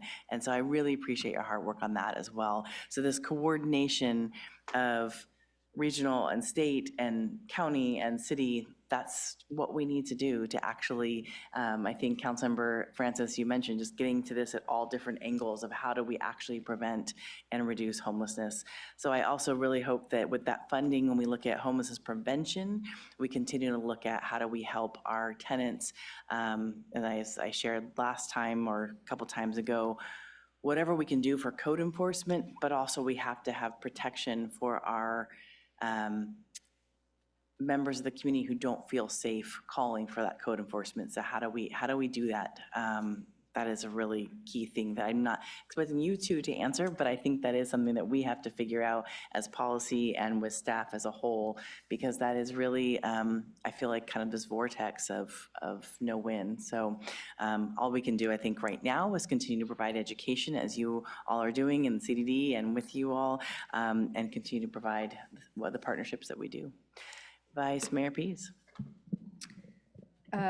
Thank you for all the comments. I'm going to make a motion and to approve the staff recommendations and the modifications with the one change to Objective 1, Key Task 4, and change that to, instead of an annual survey, biannual, and with discretion to staff that it could still be a very focused survey. But I think to Councilmember Shorsman's point, it's still relatively new, so there might still be some key questions. And then along with that, to provide direction to staff that during this 2-year plan to evaluate the duration and metrics for future plans. So that gives us the opportunity to go through with this one and acknowledge that we may rework how we do this in the future to be even more streamlined. That's the motion. I have a question with that motion, but I'm going to go to Councilmember Francis. I was just going to second that motion. Can I ask a question of you first? Sorry, if that's okay. Sure, please. So with that motion, do you feel comfortable that you could come to us and say, you know what, we really need 18 months or 36 months? Or I guess I want to be able to give a little bit of leeway that this survey works in the way that's best for you as staff to be able to actually attain what you're trying to attain, the data you're trying to gather, to be able to bring back to us. So the only thing I worry sometimes is, well, council said it has to be here in 2 years. Mm-hmm. And I worry about that sometimes, because then it's like this expectation to reach a calendar date versus what you actually need. So does this let you have that leeway? Yes, I think that gives us enough leeway and gives good guidance, and I support that recommendation. Okay. Great, thank you so much. Thank you for indulging me. City Clerk, can we have roll call? Vice Mayor Pease? Yes. Councilmember Francis? Yes. Councilmember Shorsman? Yes. Councilmember Marks? Yes. Mayor Stewart? Yes, the motion passes 5-0. Thank you so much. And thank you.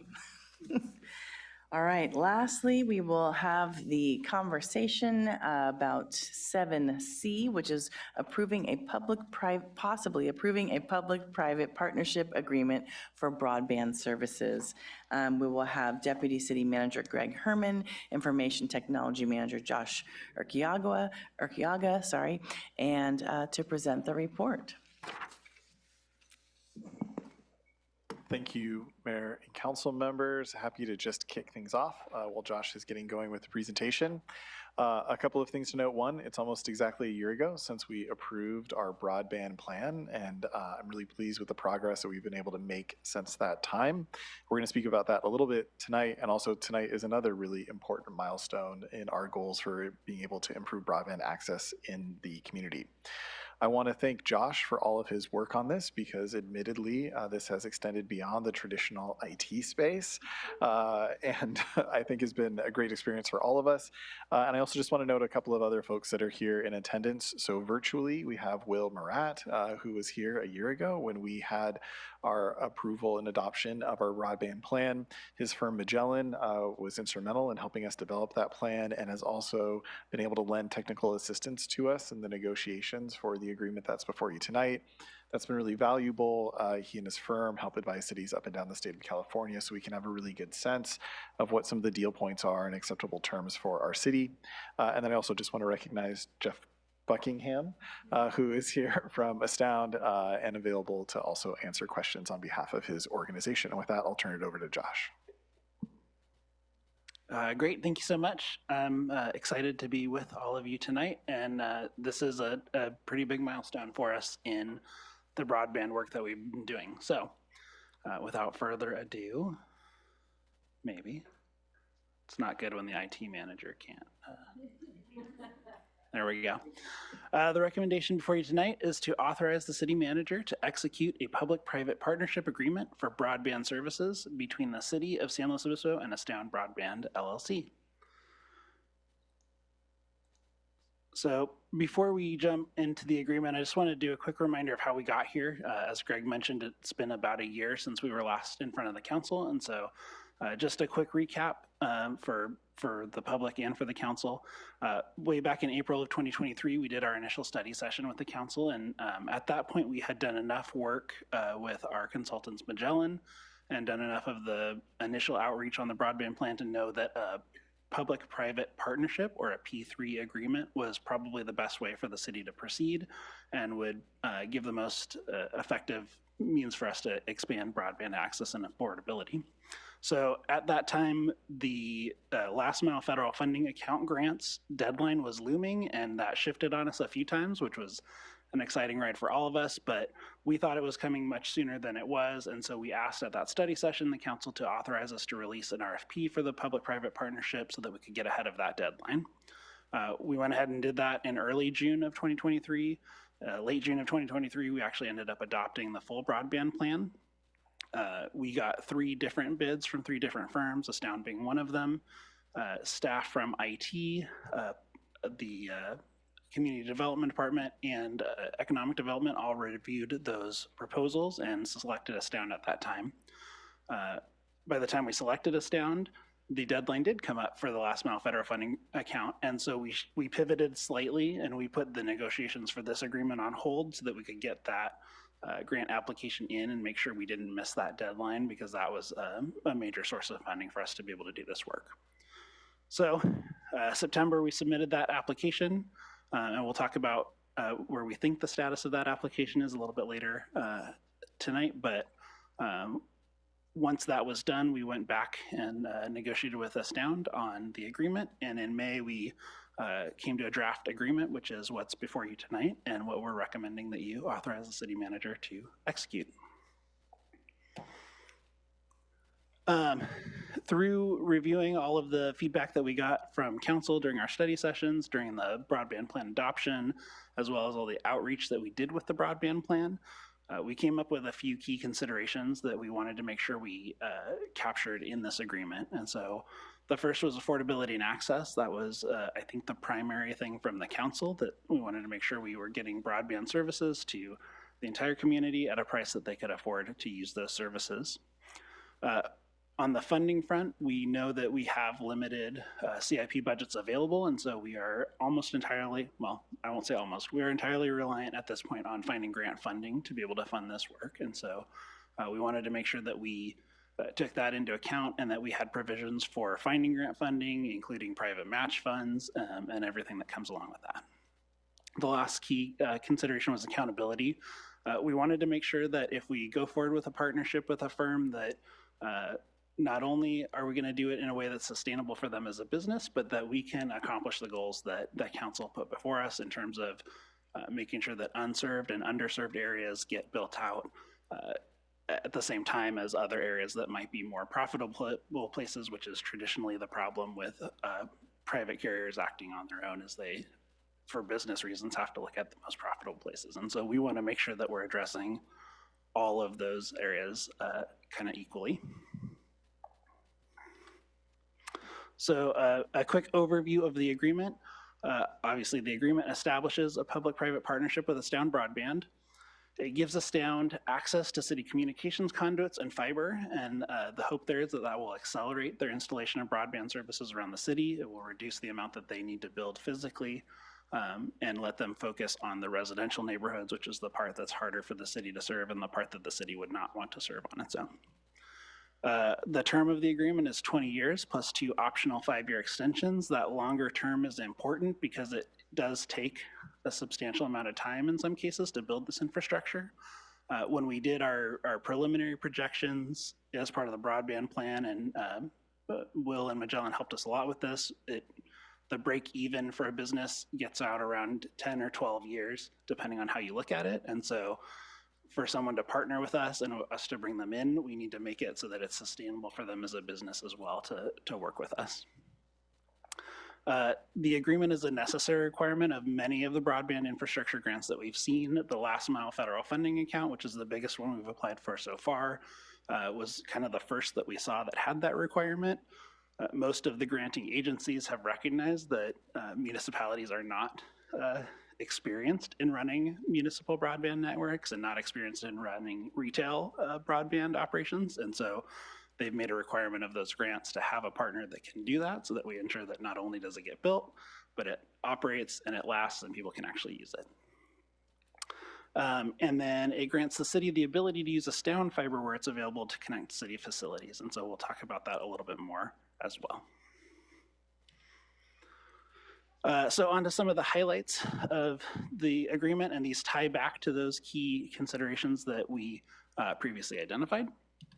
The first was grant partnership. As we said, we currently have no general fund dollars committed to broadband infrastructure build, and so grants are a necessary part of all of what we're doing here. Most of these grants require a partner, as we stated, and so Astound has agreed to work with the city to secure grant funding for broadband infrastructure as part of our partnership. They've agreed to provide match funding when that's feasible, and as an example of that, they had agreed and are willing to put up a 20% private match for our last mile federal funding account application, should it be awarded, and that comes out to just a little over $1.2 million that they are committing to that effort as part of that project. One of the other tenets that we talked about was affordability, and so you may remember this graphic from our broadband plan adoption. This was where we had taken a number of surveys from around the community. We had asked questions about the contract, the rates that they were getting, and then what they were actually seeing. And so we found that contract rates were about 32 cents per megabyte, which is at the high end of what we would expect in a general urban environment. We generally see between 25 and 32 cents. You also see that customers that pay for lower speeds, which are typically lower priced plans, are paying much higher prices per megabyte than faster speed plans. And so we wanted to make sure we address that. As part of the last mile federal funding account, the CPUC asked folks putting in applications to commit to pricing over a term of 5 or 10 years. Astound agreed to a pricing as part of that application for the full 10-year period, and then as part of this agreement, they're agreeing to maintain those pricing commitments through the term of the agreement. So what that means is that they've committed to not to exceed pricing, and you can see that on the slide in front of you. I want to make sure, it's important to note that that is not to exceed pricing. Astound is a business. They have to operate in a market that has competitors. And so right now their pricing is actually about half of what their committed not to exceed pricing is. And we expect that to continue over the long term because, again, they're a business. They have to compete against other incumbents in town. They actually have to work a little bit harder than the incumbents in town because it's really a pain to try to change your internet service if you've ever tried to do it. And so they have to make it at least attractive enough that you want to deal with that. And so we expect that we will see lower than their committed pricing, but we also know that we have a little bit of a safety net there that we won't see those prices exceed that for our community members. They also offer an income qualified program called Internet First, which offers a 50 by 50 connection for $10 a month. And this is super critical now. If you've followed broadband news, you may have noticed that the federal government has not opted to renew the Affordable Connectivity Program, and that was put in place during the pandemic. It provided a stipend of $35 to individuals that were income qualified under a number of other federal income qualifications, and so that let people afford broadband when they otherwise couldn't. Because they haven't renewed the funding for that program has now stopped, and so that stipend is no longer available. So this at least gives low-income folks a reasonably fast broadband connection that is a very good price that most people hopefully can afford. The next part that we wanted to make sure that we captured was measurable build out. And so this is a little bit of a unique provision in our contract. We haven't this is a tough one to crack. So when you enter into a partnership like this, you want to make sure there's a way you can hold the partner accountable for the expansion you want to see. And so there are all kinds of different ways people have tried to approach this, and lots of them run into problems when you start talking about economic sustainability for that company doing it and putting too hard a number on a goal you need to achieve. So what we've done in our agreement is that we have committed to putting together those expansion metrics together, making sure that they are both reasonable for the city's goals and for what Astound thinks can be done in an economically sustainable way, and then agreeing on those together and revisiting those metrics on a 2-year basis. So we will establish the first set of metrics within a year of approving the agreement, if you do that tonight. And then we'll revisit that with them periodically afterwards. We do expect, and as I said, we'll talk about our last mile grant application in just a minute, but we expect that should that be awarded, that will establish our first set of metrics because it already encompasses a number of the unserved and underserved areas of the city. And so it gives us a very easy path to, here's our first set of goals to accomplish because we've already kind of done the work to identify all those areas and identify where those are. And then the last one doesn't directly tie back to one of those key components we talked about, but this was identified by staff as kind of a critical need for the actual infrastructure. And so this provision means that Astound will take over fiber location duties for us. And what that means is that if you are doing construction in the city and you want to dig underground, generally you'll call 811. That will trigger all of the utilities to show up, the water company, the gas company, AT&T, the phone company, all of that. The city is one of those right now that responds to those, and we mark where we know our fiber infrastructure is. That is a super critical piece for the city, and the city has one utility locator that these duties were kind of added on to a number of years ago. And so this is a specialized kind of skill set. It's not one that gets used as widely by the locator as water and sewer location services, and so it's a perishable skill. On top of that, while utilities has a staff that can back up the locator for utility water sewer location, they don't have anyone that can back up on fiber location. And so if we want to allow the locator to take a vacation, or he happens to get sick or injured or something of that nature, right now we don't have a good way to back that person up, and that puts us in a precarious position if we were to get a call for location and we couldn't do it.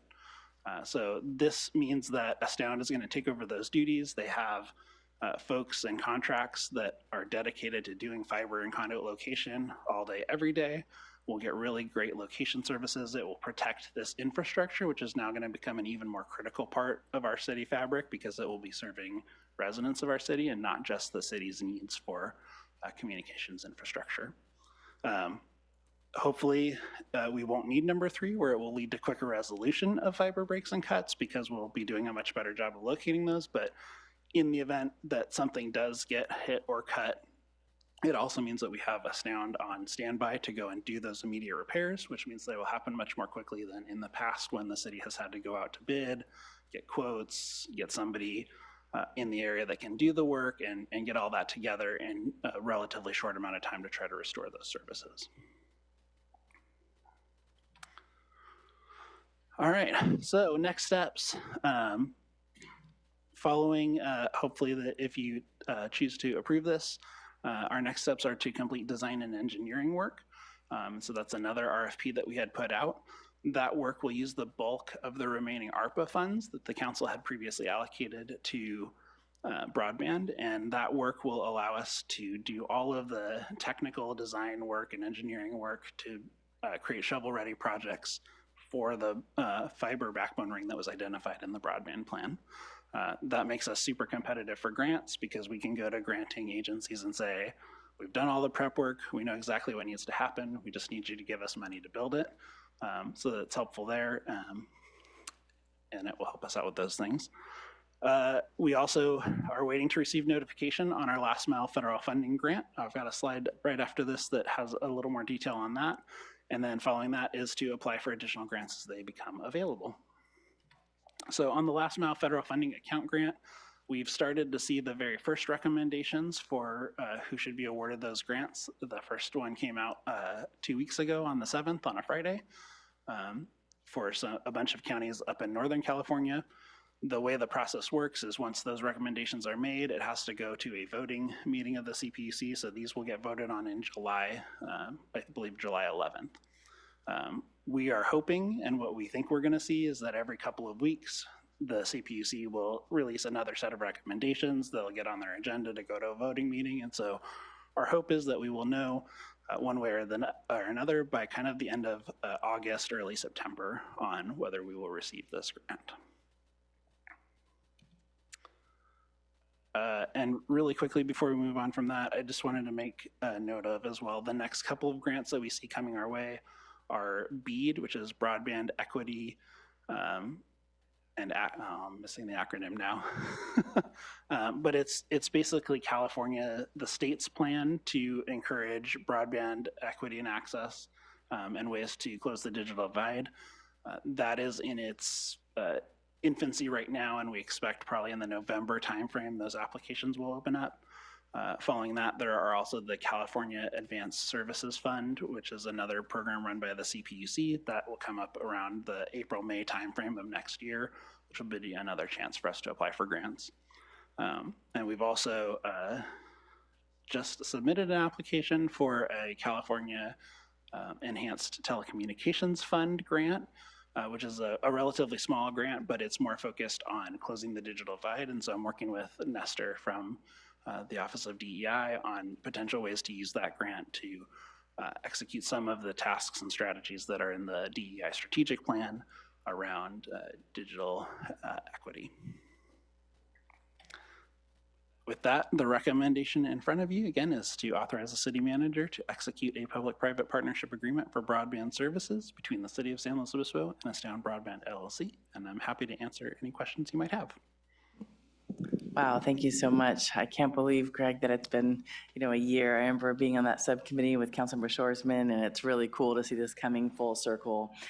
So thank you so much for all your hard work, and thank you also to Astound. It's really cool that we could potentially very soon have, well, soonish, have access to all parts of our city, and that is something that is really, really huge. So thank you. Do you have any questions from council? Councilmember Shoresman. Yeah, just to, in your previous slide where you were talking about the grants that have been awarded in the first round, just looking at that list, there's counties and then there's really big cities. And then, yeah, Sierra is a county, I'm assuming. So not that you have a crystal ball, but do we have any reading of the tea leaves about a jurisdiction our size getting some of these funds? I wish I did. Okay. So Fair enough. It's been really kind of interesting to see what the makeup of projects in some of these counties are. I can say we have a really solid project, and we did a lot of work to make sure that we had really clearly identified where needs are. And so I am hopeful that that means we are in a competitive space. It is a very competitive space. This is a number off the top of my head because I added it up once and I didn't write it down. But I want to say that there was a total of somewhere around 150 million requested in our county alone. Our county was allocated 27 million out of the funding available as part of this program. And so it will be very competitive. I think a good thing for us is that the CPUC had stated they're going to prioritize publicly led projects, of which ours is one of two that were submitted from the county. And so the hope is that that helps us as well. We'll cross our fingers, both. I think Deputy City Manager wanted to add on. Sure. Greg Herman. Sure, just really quickly, Josh actually covered it, which is that this program's unique in the sense that there is grant funding that is going to go to our county. So we know that it will happen somewhere, and we think that we're reasonably well positioned. I thought it might be helpful to phone our friend out there in Zoom, Will, who is able to work with a lot of different cities and closely with the CPUC on this process, and see if he has any additional thoughts that he'd like to add on our application and the process, how he sees it going forward. Yeah, I think you guys called it. I mean, there's 27 million for any entities within the county. You know, SLO is by far the farthest ahead of any of the, I think we're working with 13 different cities and counties across the state that applied for funds in different places. Nobody's brought forward a P3 agreement yet. They're all still negotiating that. And the application that the city put together was extremely competitive. The thing that we saw with this first round is they're announcing them county by county.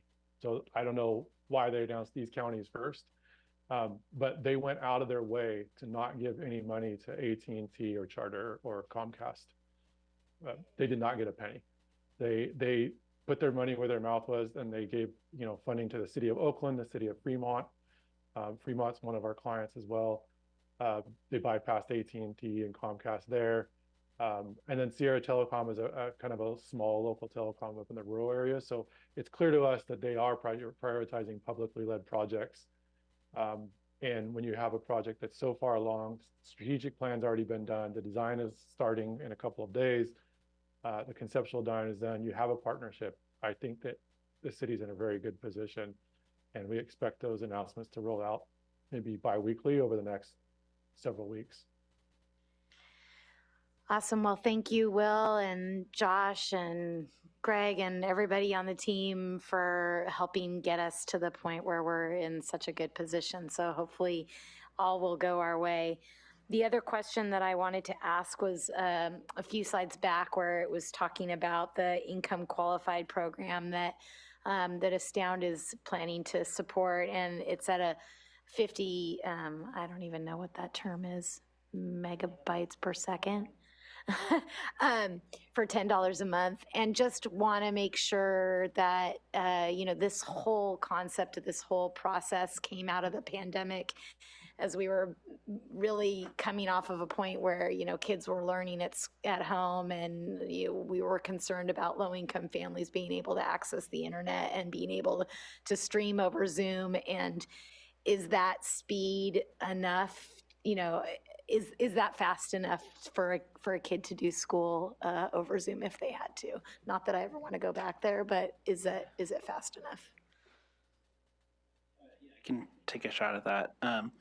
It is. It's going to be kind of at the bottom end of what that is, and so there are obviously economic reasons that companies do those lower tiers, and so I think the hope would be that we will see some sort of movement from the federal government around the ACP in the future, that some of those types of subsidies will also come back to where it would make it more affordable to use some of these other tiers.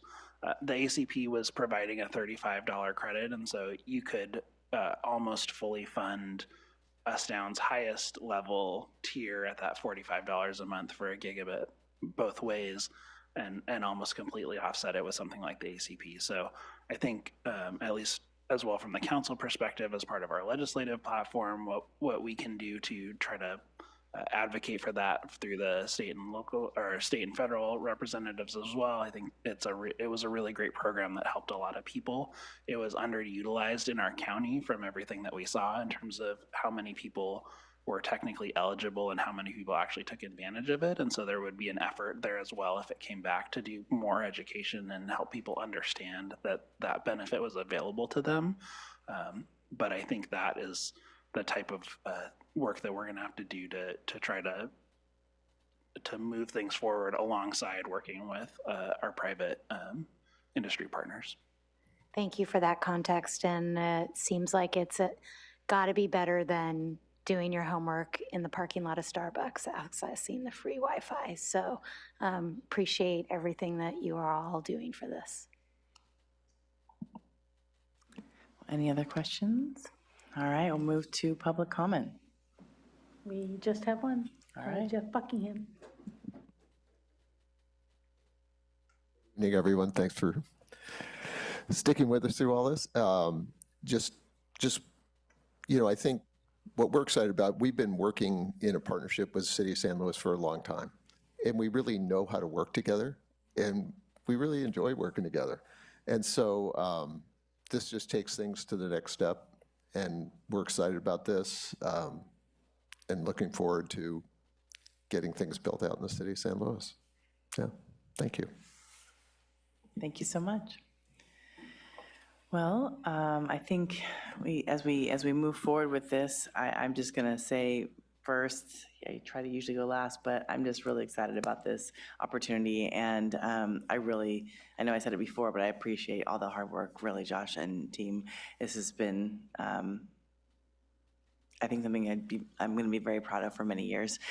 So I'm just really excited for us to move forward with this and very supportive. Councilmember Francis.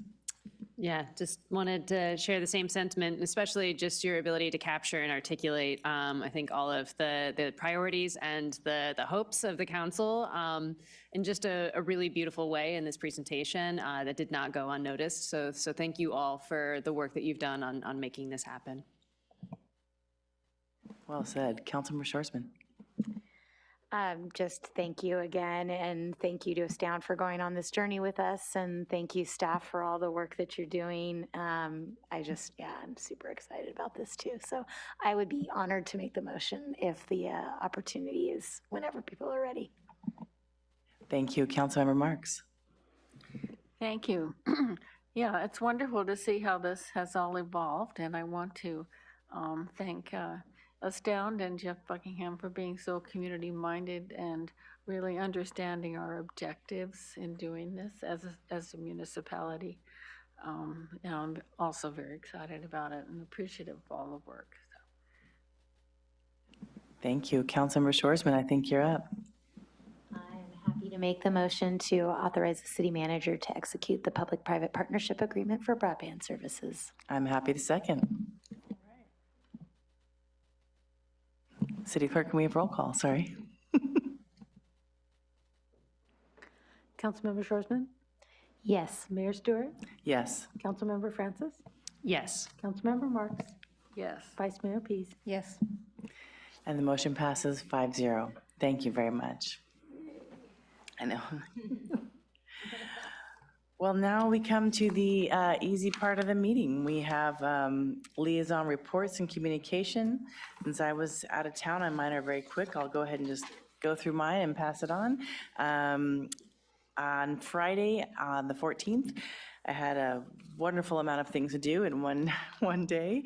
I was able to join Leadership SLO for the Government Day panel that morning, along with the city attorney and previous city manager Katie Lichtig, who is now working for fun at the SLO for Home, helping refugees get placed into our county, and it's a really awesome program. And so it was fun to be able to see everyone in that program. Just really excited about getting involved in city government, and also just excited about helping them understand the different roles that we all play and how that works. So, and then also on that same day, whisked down to meet with Whitney and Greg, which I very much appreciated, and then headed over to the Black Commencement for Cal Poly.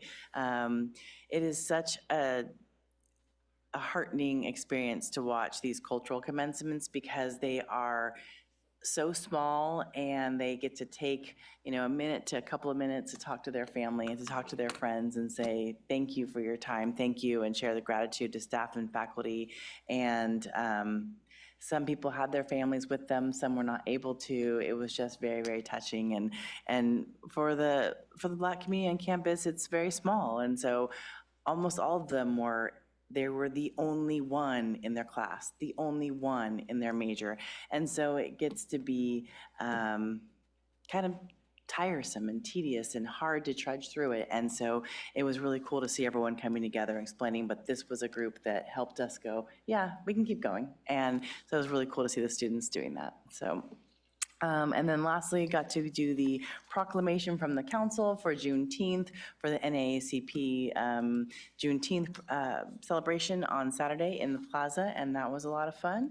And then got to go to the Cal Poly commencement on Saturday. So I will pass it on to Councilmember Francis.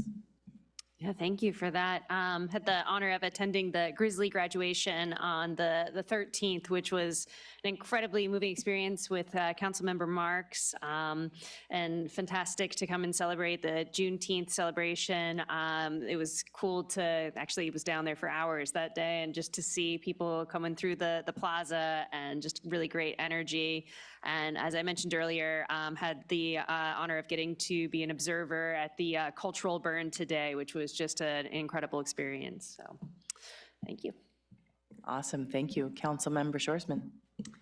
Yeah, just congratulations to all the Cal Poly graduates. It was cool to see everybody on Saturday and Sunday walking around town with their robes and their sashes, and lots of happy family members. So always a cool time of year. The day after our last council meeting, crossed paths with Vice Mayor Pease at the Homeless Response Forum as I had the opportunity to give some opening remarks, and it was, as everybody has said, a really great event, well run, but also I think very energizing for a lot of the service providers that were there doing the hard work every day to kind of get a chance to celebrate the work that they do. Attended the State of the City presentation at the police department in their training room with Councilmember Marks. So it was nice to be there and hear the presentation and hear the questions that the officers had for the staff. Good presentation overall. And then also attended the Juneteenth in the plaza on this past Saturday, and then the following Sunday went up to Atascadero and attended their Pride event in the park. So great to be there while they were celebrating, and had a pretty rough experience at one of their city council meetings recently. So nice to be able to kind of support them after that experience. Awesome, thank you. Councilmember Marks. Thank you. Yeah, on the 10th, I attended a Zoom meeting with the other representatives of the 3CE Policy Board who are in our county to come up with a recommendation for a member of the Community Advisory Committee for 3CE. And we made our recommendation, which is going to be considered at the board meeting, which is coming up on the 26th, which I will not be able to go to because we're going to be in the middle of a closed session to try to narrow down the city manager candidates. And then on the 12th, I was at the police department State of the City address. I think they really appreciated that we came down to their, I won't call it a dungeon, but it's their basement meeting room, and I'm so happy they're going to have a better place to meet in the future. I thought that our interim city manager did a great job of fielding these questions. That some of them were a little challenging, and I thought that was appropriate. Also on the 12th, there was Integrated Waste Management board meeting at which Robert from Grover Beach was voted to be president. So I'm no longer president. I am the ex-president. I'm still on the executive committee for another year. And we did indeed vote to reduce the waste management fee to 3%, down from 5.4, which is what we'd planned to do. And that's always exciting to actually lower a fee or a rate, or yay. Because we were over-realizing money, and we don't want to do that. On the 13th, I did attend the Grizzly graduation. It was very moving. Tom Bordenaro told his story of how he became paralyzed when he was still a Cal Poly student, and how he just exercised true grit and has overcome so much in his life. It was really wonderful. And the Grizzly Foundation is like a nonprofit that also supports what goes on. The Grizzly Youth Academy is actually a subdivision of the National Guard, and it's headquartered at San Luis Camp. And our youngest grandson is applying for the next class, so we'll see if he gets in. So it's doubly interesting. And then on this 15th, I attended the Juneteenth meeting, celebration. It was fantastic. All the people, all the different booths, all the barbecue was great. And I'm very proud of the degree of organization and the sort of uplifting spirit of the whole thing. So that's all I have. Thank you. Thank you, Vice Mayor Pease. The one item that I wanted to highlight is the Building a Better SLO. We had Bree Przelsky join a collaborative, their topic was a collaborative approach to community engagement, and really just a terrific presentation, and it was a partnership with the city in that Bree was able to come and do some workshop with city staff and really talk about co-design and how to connect with community in ways that are more effective, more inclusive. And I look forward to hearing a little bit more from staff as they debrief and learn from that and how that might influence our outreach and community connection in the future. It's really well done. No, are you not wanting? Okay. Sorry, Councilmember Francis had a light on, so I was making sure. I just have one very quick favor. If you have any good suggestions for your favorite 2nd to 3rd grade book, let me know. I am reading to 2nd and 3rd graders at the Barnes & Noble on Saturday at 11 a.m. And my kids are now a little older than that, so, you know, if you have any thoughts, send them my way. Well, thank you very much for a great meeting. Thank you to the team, and good night.